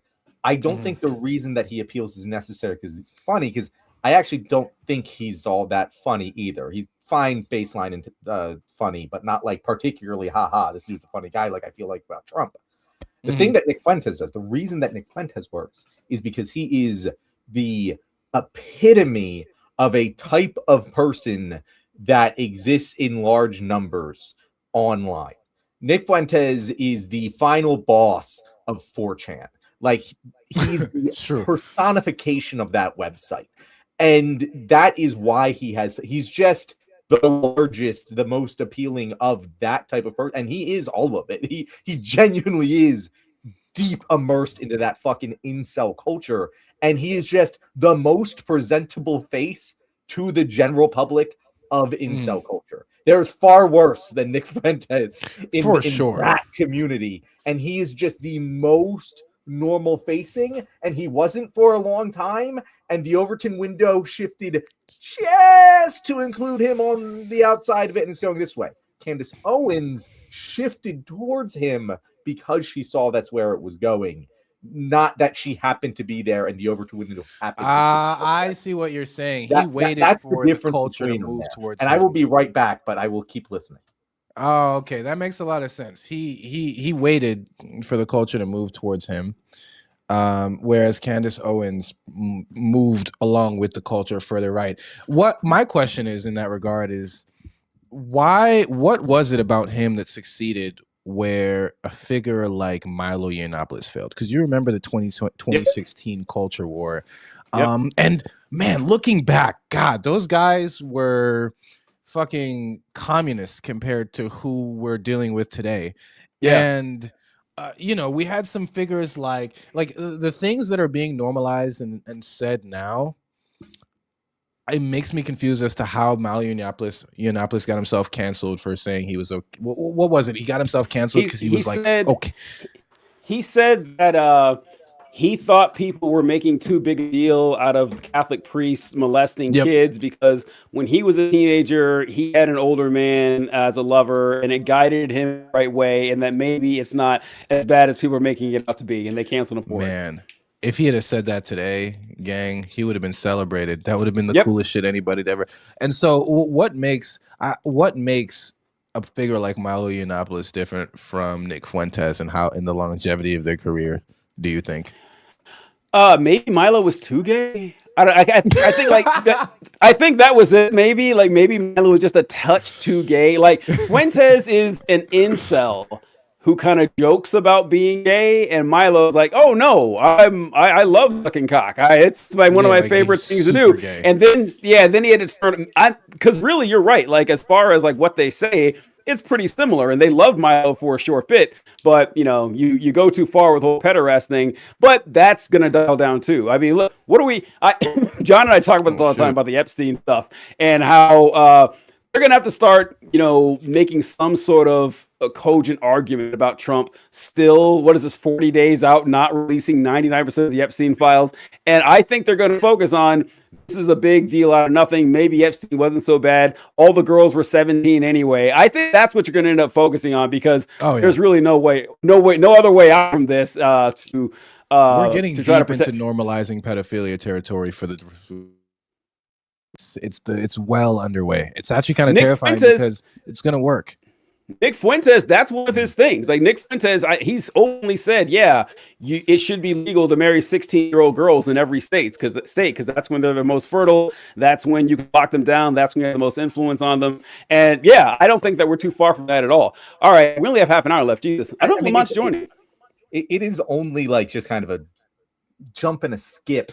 Yeah, from like the standard conservative view of it like, is like, oh, like, oh, no fault divorce. We can't have that. We need to, like you said, like lock them down. It's just kind of the natural conclusion of that mindset of even Matt Walsh has said Matt Walsh has said that plenty of times. Yeah, like it's hop and a skip is really an understatement. It's really just like a step, like a nice little shimmy forward, and then they're just deep in it. I am 100% sure it's going to work because here's the argument they're going to put forth, which is true. It's uncomfortable, but it's true. The age of consent is 100% what's the word, arbitrary.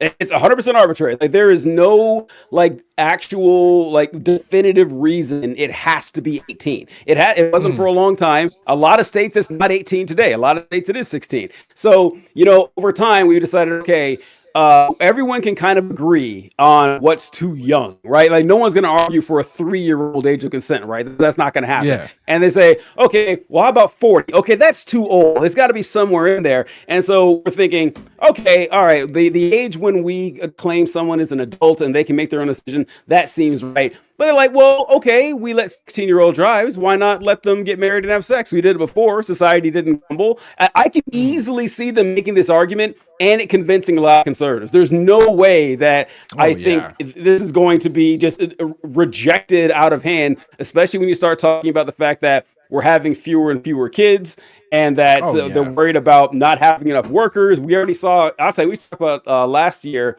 in the show that in South Korea, someone proposed that they should send girls to school 2 years early. You saw that? Yeah, I remember that. I remember talking about that. Yeah. Yeah. So, I don't think that that's going to be a fringe conservative idea any time in the distant future, which is going to dial down the Epstein stuff. I see it. So anyway, we only got half an hour left, so I wanted to get to this. So Ate, you are from Minnesota, and I live in Minneapolis. So we wanted to talk to you specifically about what's going on there. I wanted to show this commercial. I don't know who aired it. I forgot. Maybe I'll show at the end. But I thought this is a pretty powerful commercial. Oh, here comes Lamont. Let me get him on here. Lamont, thanks for joining us, man. What's going on, fellas? How y'all doing? We're doing all right. We're doing all right. All right. We have another guest here, Destructo Jugo. He lives in Minneapolis, and we're about to hop into some of the stuff going on up there in the land of 10,000 lakes. But I wanted to share this commercial and get you guys' reaction. We'll start with Ate, but I think this is some pretty good stuff that whoever did this worked on. Okay. I had a really good time today. Yeah, me too. I really like. What are you doing? She's coming with us. What are you talking about? Who are you? I'm your Republican congressman. Now that we're in charge, we're rounding up illegals. She was born here. She's a citizen. I don't care. She looks like one of them. Don't worry. When she's in prison in El Salvador, she'll have lots of company. Oh, Lord. The homegrowns are next. Damn. Progress Action Fund is who did that. All right. So Ate, I loved how they did that because, these days you need to do things that jump and get people's attention. But then I thought about it, like, that's not far from the truth at all. Like, that's exactly what's going on. That's exactly the response Republicans are going to give. So can you give us, an on-the-ground representation of what you've seen so far these last couple of months? Yeah, to start out, that's not only is that not far from the truth, it's not even far enough. Like, I don't know, like I would have, if I were to make it, there's really no like ad you can make to reflect the reality of what's going on here that would be in any way hyperbole. Like you could have an ad where a fucking kid gets like yanked by the ankles out of his home, 6 years old, crying fucking tears of blood. And I would tell you about a story that happened last week, right? Like, so that's kind of the stage that I want to set. Before I talk about like what's been going on in Minneapolis, is that I don't know how much people from out of Minneapolis like are getting, or people from out of Minnesota are getting, in terms of like the stories that are happening here. But I'm only 25 years old, so maybe, maybe I'm not old enough, but I've never experienced anything like this in my life. It feels legitimately like an occupation in the truest sense of the word. There are operations that are happening as we speak right now. They're happening every single day. ICE is rapidly changing their tactics regularly. This started back in December. I think it was largely early December. It was largely it happened largely because of this like weird viral controversy that went on with like the Somali fraud stuff that was going on. I don't know too much about that. I do know that there were some companies with Somali employees that were doing fraud. I remember at least one of them. The actual ringleader was a white woman, but that's besides the point. We had an influx of ICE agents, and they started going after the Somali community and the Latino community in Minneapolis. And it got really bad really quickly. People were being kidnapped on the streets. They were being stopped on the roads. There's this thing called the Carmel Mall, which is like essentially like the Somali mall in Minneapolis. It's in one of the parts of Minneapolis that has the highest population of Somali. I actually used to live there before I moved to Uptown. But yeah, there were raids going on regularly, and I think things ramped up really just this month in January when they brought in 2,000 more troops. And by that point, the number of federal ICE agents operating within the Twin Cities of Minneapolis and St. Paul outnumbered both the Minneapolis police and the St. Paul police force. And these guys, they're 5, 6, 7 of them making a single arrest. They drive around in big black unmarked vehicles, no license plates, no nothing. They wear masks. They carry Call of Duty weapons. It's not no pistols in their hands or anything like that. And the whole point of this campaign has been largely shock and awe. It's kind of insane, right? Like that's really the only reason why, like for every single arrest they make, there's 6, 7, 8 of them. It started out, like I said, that they were pulling people over. There actually was a phenomenon just last a few weeks, and it's pretty still now, of like ghost cars, of when people on the highways and on the streets of Minneapolis, St. Paul, and the surrounding suburbs would just be pulled out of their cars and detained, and the cars would just be left there. And you could drive down the 94 and you could see ghost cars. There are stories. I have coworkers at my job who are from Ecuador, and they have all their papers and everything. Absolutely scared to leave the house. The people are not going into work. I mean, I could speak about this forever. It has been genuinely terrifying, especially after the murder of Renee Good, which happened just a couple blocks away. And then the murder of Mr. Pretti, whose first name I forgot, also happened.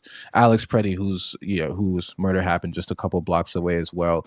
The one positive thing I can say about this situation, really the only positive thing, is that I've never seen the Minnesota community like connected in this way. Even now, there's like some streets that are just kind of blocked off where they're just like mutual aid depots where you can find anything: food, gloves, blankets. There are always people there. Some residents have started to arm themselves, and virtually like everybody I know in the real world is not only against this, but is like willing to help in any way, shape, or form. And the reason I say that is because what I've realized is that in a situation like this, it seems like online, there's this like 50-50, half people are in support of this, half people. I know Trump voters, people who openly said they voted for Trump, who are so against this. So it's been real scary times. It really, really has been, especially, because I myself, even though I'm a US citizen, I'm an immigrant. So it's been really scary times for me. I have friends whose family members have been taken. I have a friend whose father is being what they've started to do now, because they can't go directly in homes, at least not en masse, is they've started to literally just hunt. What I mean by that is they will stake you out of your house 2 days, 3 days, 4 days before they move on to the next person. But in those 2-3 days, they will watch for your routines. They will see where you go. They will wait for the perfect moment to snatch you up. And they've infiltrated all the rapid response groups. They've infiltrated the community organizations. They are switching up their tactics. Now they're roaming around in civilian clothing. They're being a lot more careful with the types of vehicles they use. They're putting like little little things on top of the cars to make them look like civilian vehicles. It is, like I said, a full-scale occupation, I mean, by the federal government. And unfortunately, our mayor and our governor are doing nothing about it. Virtually nothing. Jesus, yeah, that is a harrowing account from just seeing it just right in front of you on the streets, and everything like that. The fact that these folks are operating like this, like you said, I know that there's the meme that says Trump is using his terror squads to abduct people in unmarked vans, and the little response is mark the vans. I know that's like a big liberal thing, Yeah. but really, I mean, it is like bad movie level shit. Like, Lamont, have you ever seen anything like this in your travels, like being active in politics, just being a U.S. citizen? When's the last time you can think of seeing something like this? I can't. I've never seen it in 45 years, and I don't know what was going on when I was in my mama's womb, but I've never seen this. Now, I do have an ICE story. They did come to North Carolina, and thankfully that mayor allowed the police to oppose ICE. And it didn't take them long to leave North Carolina. But on the way, they stopped up here by where I was at. My daughter is in a Spanish immersion program in kindergarten where she's learning to speak Spanish, so a lot of her friends are Spanish. I'm pulling up by a car wash. I happen to see one of my daughter's friends' mother with the son there. Now, mind you, this mother is fine. I look across the street. Because of the things I've done in my life, I know exactly what an unmarked vehicle looks like with a bunch of January 6th douchebags in them. I see them coming. I get to the car wash before they do. I tell her, I was like, look, I think that these guys are about to fuck with you. I just want you to get your phone out. And if I need to grab Lucas, that's the name of her son, I'm going to grab him to protect us all. And she was like, what's going on? What's going on? So they pull up, roll down the window. Your typical, I want to have some power. I'm part of the lonely male epidemic, ICE people. They tell me to move. I said, I'm not moving. They said, well, this ain't got nothing to do with you. And if you don't want it to have anything to do with you, you need to move. I said, I'm not moving. You're not going to bother this woman and her son. And so they said, well, son, we just going to have to get out the car and do something. And that's when I said, okay, get out the car. And that's when I told mom, give me your son. So I picked up her son and held him right in my face. And I said, if y'all going to do something to me, you're going to do something to this little boy who happens to be 5 and is going to be on camera and is being streamed to a fucking cloud. They backed off. They called me a couple of cuss words. They even threw out the N word, but they left. So to Destruction Jungo, I can't begin to know the terror and horror you're having to live through every day, because that was just one small microcosm of a bunch of really punks. These literally are the punks that went to January 6th that would never fight any 4 of us one-on-one. They would never do that, let alone try to deal with us without a weapon, let alone try to deal with us if it's just 2 of their dumbasses. It would take 6 of them to deal with us. And these are the people we've got running around here who are unqualified. Some of them got criminal backgrounds, terrorizing people. And on top of that, they're still defending a pedophile who tells me that they are pedophiles. And you don't even want to begin to know some of the intel I got about what's going on in those concentration camps. It is horrible. I can imagine. Yikes, Jesus. Yeah, Had already to learn about all of the horrors that are going on in this country. If this is, and I know people are like saying this is not some unique take here, but it's something that I repeatedly am posting is, if you see what they're lying to you about, or the videos that you see with your own eyes and ears, just imagine what is happening. I can't. In these behind locked doors. Yeah. So that same lady who I helped out, who her son has been friends with my daughter since like 2 years old, and they just happen to get into the same program. She has got friends that are in these concentration camps that are here legally. And one of those friends they took one of the friends that had a 2-year-old child. They basically made this woman sign like some kind of memorandum to get her child back, that if we rape you, you can't tell nobody. Jesus. That's what they're doing down to these people down there. They're taking their children, holding the children ransom, forcing the adults to do God knows what with God knows who don't deserve God knows anything, to force people's hand. And it's pathetic. It's sick. And I'm like you, DJ. We need, where the hell is the Democrats that's supposed to be putting up the resistance? That's all I got to say. I don't, you know, what's crazy is that, like, this is something that I'm not sure what the outside perception on our mayor, Jacob Frey, is. I remember that video of him being like, ICE, get the fuck out, came out, and it was incredibly viral. And, you know, there were lots of people being like, oh, Minneapolis' mayor is so cool. He said a swear word on television. This guy's fucking useless. He has been since George Floyd. I mean, he cooperates with law enforcement. He is somebody that has never actually had any real backbone in a crisis like this, which is unsurprising. We've been trying to get Mayor Frey out of his position for a very long time. What is surprising, and I think what has broken the heart of a lot of Minnesotans, is the weakness of Governor Tim Walz. That's something that I think, to me, has been incredibly shocking, because there are a million trillion things he could do outside of even galvanizing the what is the Army? The National Guard. National Guard. Yeah. There are people begging for an eviction moratorium. Still no word on that. There are people begging for updates, daily press conferences to assure the Minnesotan people about what he's doing. No, still no word on that. There are people asking for him to use his power as governor to like catch these ICE officers, to obstruct them, to ask Mayor Frey to obstruct these ICE officers in any way they could. There's a million trillion ways the mayor of Minneapolis could use the power at his discretion to obstruct the ICE officers from carrying out their duties. That does not necessarily include arresting them or anything like that.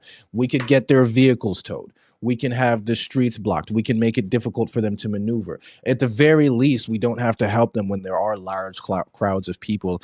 Though, like, after the murder of Alex Pretti and after the murder of Renee Good, the police were sent out in both those instances to help the federal ICE agents in like quelling the unrest, because both of those situations turned into really like standoffs. Like, there's like a standoff between the ICE agents and the members of Minneapolis, St. Paul, and the surrounding suburbs pretty much every day now. I mean, the amount of like news and video footage and stuff that is happening, it's being circulated throughout the cities, is almost mind-numbing. And it feels weird because most of us still go to work and we still pay our rents.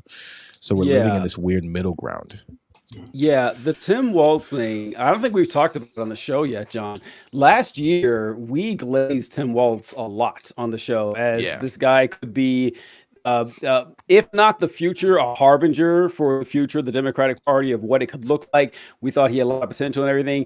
And then, what was it, last month or earlier this month, I saw all these news reports of Tim Walz after the Somali daycare scandal, a nothing scandal, by the way. It's really funny to me that Donald Trump has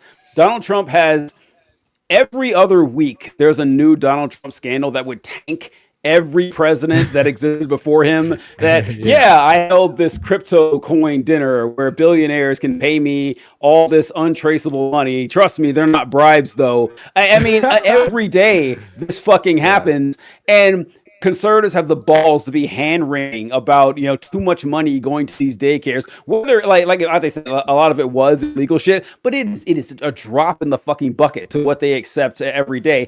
And then Tim Walz gets pressure from this and says, "Yeah, I'm throwing in the towel. I'm done. I'm never running for public office again."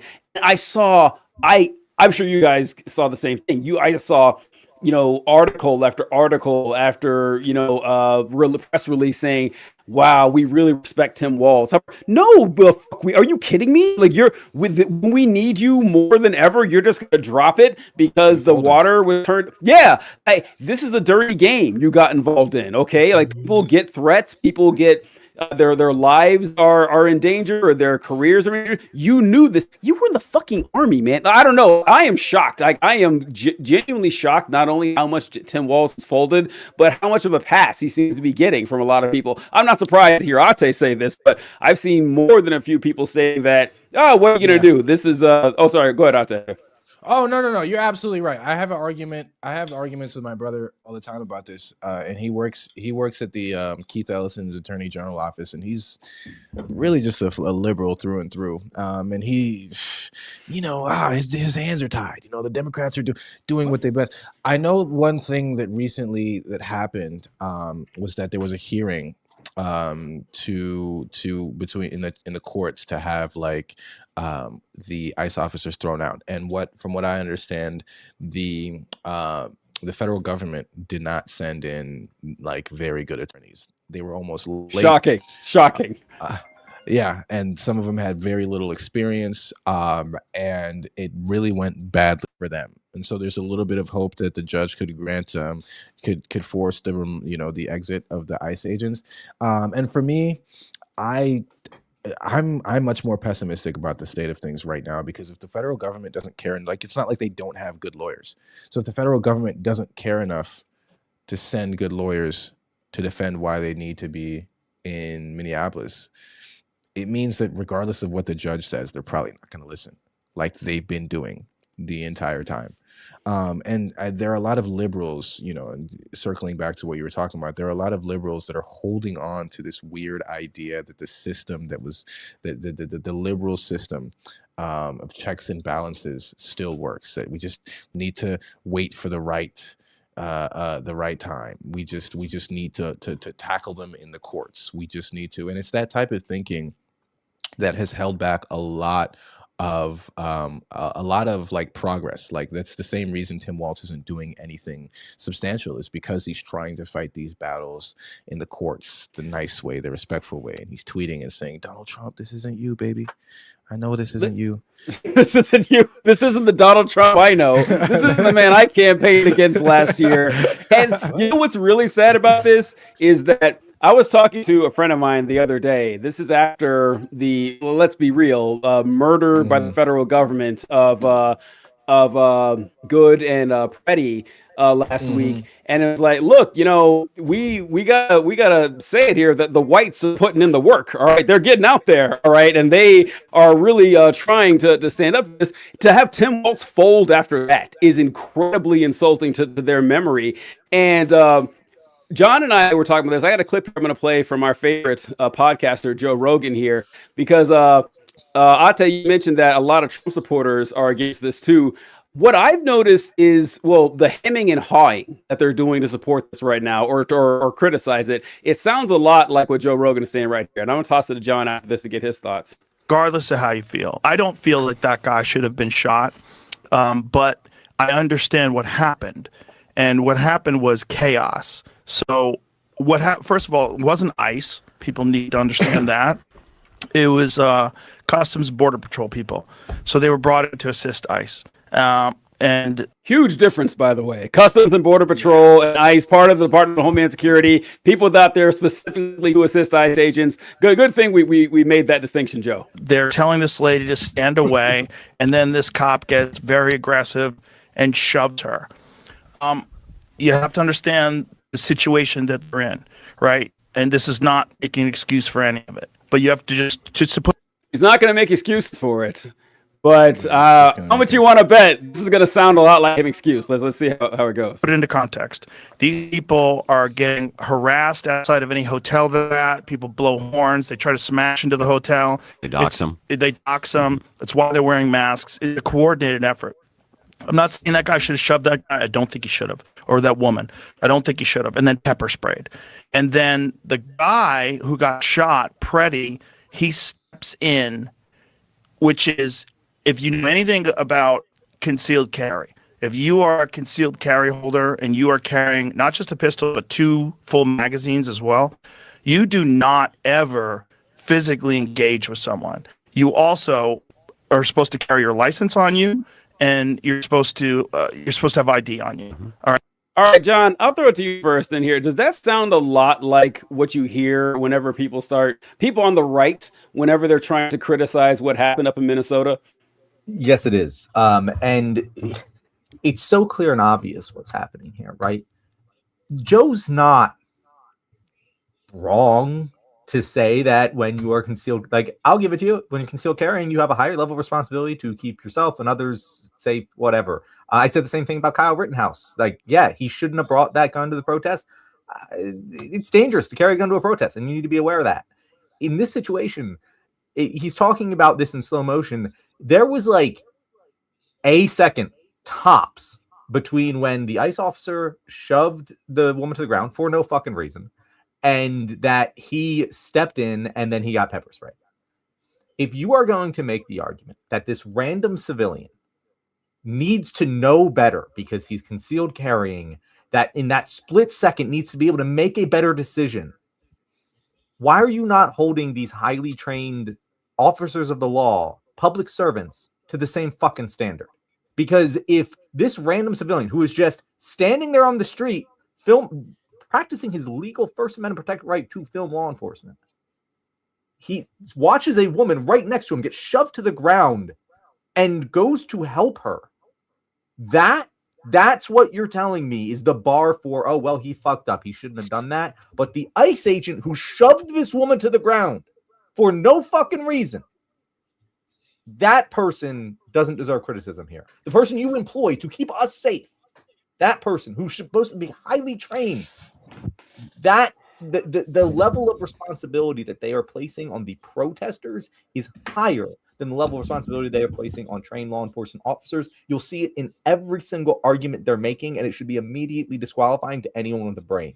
Real quick, before I jump to someone else, I did want to comment on Tim Walz, because what you guys are saying is very true.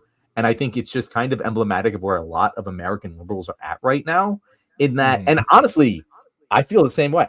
I feel the same way all the fucking time, where I'm like, shit, it sucks to admit what's happening, because I don't want to live in a country where masked federal agents are running around in unmarked vans, disappearing people off the streets. I want to live in a country where that commercial that we showed at the beginning of this segment is a hyperbole.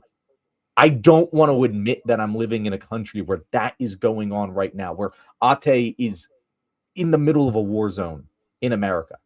I don't want to admit it. And half the time in my life, I just go around pretending it's not happening, because what the fuck else am I going to do? And Tim Walz, I think Tim Walz is a good guy. I really, really deep down, I think he's just a genuinely good guy who got into politics for the right reasons to help people. And you see that through and through in the way that he talks. And what he's being met with are people who are not playing the same game as he is. And he's like, fuck, I can't do this anymore, guys. I'm taking my ball and going home. And like, on one end, I can't blame him. I get why he's doing what he's doing.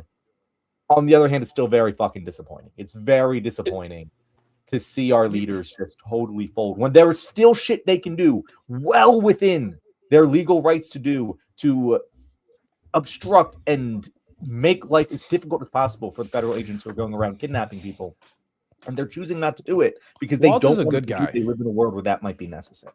He's just weak, and really, like, we have no room for weak leaders, like, right now, like, at all. Like, I can't give him any grace. Like, it's not 2014. Like, we have no room for it anymore. There's just no space for it. Look, on the show on Tuesday, what I was talking about is that, so we had that thing where people protested in the church and they called the cops and the cops came in and arrested them. And I said, Tim Walz should pardon every fucking person that protested in that church got arrested by the cops. Like, blanket state pardon for anyone involved there. I don't give a shit if they actually broke any laws. You know why? Because what we need to be doing, what would Donald Trump be doing if he was governor of a red state right now and there was any remotely similar crackdown held from the blue side of the aisle? That's what he would do. That's what he did with January 6th, right? Something 1,000 times worse. Like Ate said, we're not playing the same game here. And you brought up a good point, both of you guys. with Waltz in that he's leaving, right? So since he's leaving, now's the fucking time, man. If you're not running for re-election again, what are you afraid of? This is a long time ago. There was Roy Moore. Roy Moore, it was the name, a senator in Alabama, I think, and he was running for re-election. And a news story came out that back when he was like in his late 20s or early 30s or something like that, he had a sexual relationship with a 14-year-old girl. And that hit the news like right in the middle of, you remember that, Lamont? And so that hit the election campaign. And surprisingly, it wouldn't happen today, but surprisingly, his poll numbers just tanked. And Democrats started salivating. They said, whoa, we have a chance to pick up a blue Senate seat in Alabama. Like that hasn't happened in like 80 years. And so the Democrats are really excited. I think the guy's name was Doug Wilson. And they started putting a lot of money into Doug Wilson to become senator, and he won. And we had a Democrat seat in Alabama for those 6 years.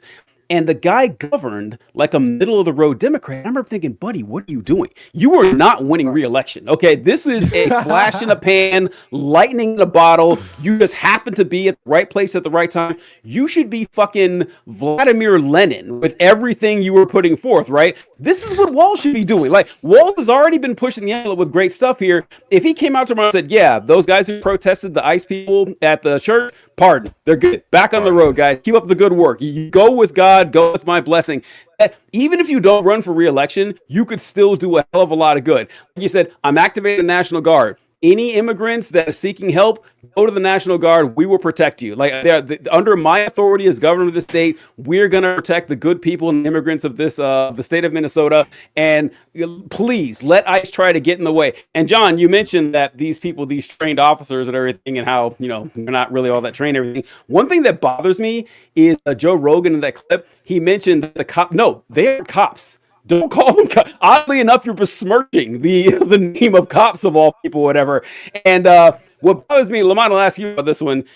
The term doxing that they keep using for these folks, these federal agents, these people who work for the American people, they said, well, you can't dox these people. What are you talking about? This isn't James Bond here. These are people just working a regular job in the United States. Why are we afraid of doxing them? Yeah, Lamont, what do you think? They're full of shit. Period. I mean, the whole reason we have a Second Amendment is to protect us from what they're doing to us right now. That's why we have the Second Amendment. I used to be a whole lot of Martin. Now I'm a whole lot of Malcolm. And I do not ride around anymore without my gun. I used to just, hey, dude, I am so let me rephrase that. Let me rephrase that before they done call me a black terrorist. They're full of shit. Megyn Kelly, who looked like she robbed a horse, actually was defending what happened to Alex Pretti just the other day. She was defending it. She was saying that if you don't want to get shot, don't go out there. I'm thinking to myself, bitch, have you even been to a protest? Have you even been somewhere where the word P is in it that's not a nail salon? It kills me that these people of privilege like her, like Joe Rogan, on the right, try to thread the needle to sound like they have some empathy, like Joe Rogan just did. I'm going to say all this, then I'm going to say but. Dude, I have no respect for any of them, TJ, because if you was okay with January 6th, what the fuck is you doing talking about Alex Pretti and Renee Good? You should be supporting them. Because what happened on the Capitol is 10 times as worse as what they're doing. Instead, you put the spider monkeys that was hanging off the Capitol into the Homeland Security and into ICE, and then you quadruple the budget for this because you're in bed with these tech oligarchs who are making all this money. I'm disgusted. I'm sick. I'm thinking about I might go and organize with the Black Panthers because I can't handle no more of this, TJ. I'm sick. Yeah, this is not something that I really thought about until now, being in my 20s and having gone through like being in Minnesota for both George Floyd and having gone to that protest and then being in this situation is that, for all of the catastrophes that happen in various communities across the United States that like end up like on the national news that are become the the topic of discourse and discussion. When you like Flint, Michigan, or like Katrina, or sort of any catastrophe in modern American history, there is the general conversation about it. And being in the situation, like being one of the members affected by the actual situations, it feels so surreal because I've lost patience for the discussions themselves. Like, I didn't see that Joe Rogan clip because I don't give a fuck about that Joe Rogan clip. Joe Rogan's not in Minneapolis. Joe Rogan's not in Minnesota. It truly does not matter what he's saying, except it does, and that's really the worst part, because America as a whole is still stuck on the discourse, the conversation part of what's going on. Whenever something happens like this, whenever ICE murders somebody, what we do is we talk about it. And then we talk about it. We get on our podcast. We get on our not talking about you guys specifically, but you're talking about that's true. It's true. It's true. Yes, it's true. Like you should have been up here one time. Me and TJ was talking about all this talk and no action. What are we doing? I distinctly remember me and TJ said that. What the fuck are we talking about? We've been talking since we came off the boat. We need to talk, get the plan in place, and then execute. It is getting to that point. I said a long time ago that if I had any real courage, I'd have been dead. That's if I had any actual courage, I would not be here. And it's like, but it's getting to the point where you're going to have to. It's like this is my little thing, but I always rant about people who brag about how courageous they are being in the American military. And I got all these awards, bro. Yeah, you fought a bunch of people who had Soviet technology. Half of them were illiterate. Very good. So proud of you that you survived. Like you stormed Normandy or some shit. But all right. So we ran a little bit over, guys. Sorry about that. But John, you want any final thoughts before we close things out here? Yeah, no, this has been a wonderful show. I would love to have both Lamont and Ate on again together. This has been a wonderful grouping, right? It's been great. Yeah, absolutely. And I was like, it was great when Ate was on, and then when Lamont joined, I was like, shit, I can't believe we only have 30 minutes of this group of four. So time to get both of you back on at the same time. For sure. Change is coming to the show, by the way. So we're starting to hint at this now to our audience. So be prepared for some announcements coming through. But before then, we'll start with Ate. If people want to know where to find you, where can they do it? Oh yeah. You can find me at my social media handle right there at DestructoJugo on Instagram, TikTok, and YouTube. Actually, I'm gonna shameless plug. I have been spending this is just a personal project I've been working on. I spent the last 6 months learning French, learning another language, and I documented the whole thing. And I am, editing it right now. As a matter of fact, I'm going to do that as soon as we get off. And I'm going to release, it's going to be like a short film documentary of my process of learning French. It's not really going to be about, it's going to be about learning French, but on a more thematic and narrative level, it's going to be about how I had to overcome. I'm not going to spoil it. You know what I'm saying? I'm going to figure it out. But it's coming out on Sunday, the 1st of February. So, keep that in mind. Stay locked in on the Instagram and on TikTok, and don't miss the premiere. So yeah, that's all. All right, and Lamont, where can people find you?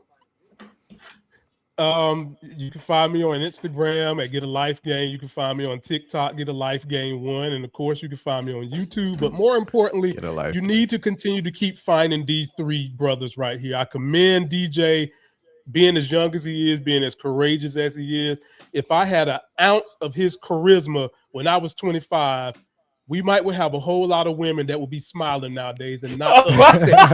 I commend TJ and John for always accepting me, and I'm so sorry I couldn't get here. It snowed in North Carolina. It's been a thing with the kids. I'm getting divorced. It's been a mess. And I appreciate you guys just thinking of me. So I'm grateful to them, and I would highly encourage the audience. You're not going to find a finer group of three men than John, DJ, and TJ. Stick with them. Fantastic. That was Appreciate great, man. We thank you very much for that, folks. Just want He got to to do thank you for watching. introductions from now on. I know, right? Yeah, start writing resumes and stuff, everybody here. But all right, thank you guys for joining. We appreciate it. Today's episode is sponsored by Guns. Buy one. We'll catch you I'm guys going to. later. Have a good day.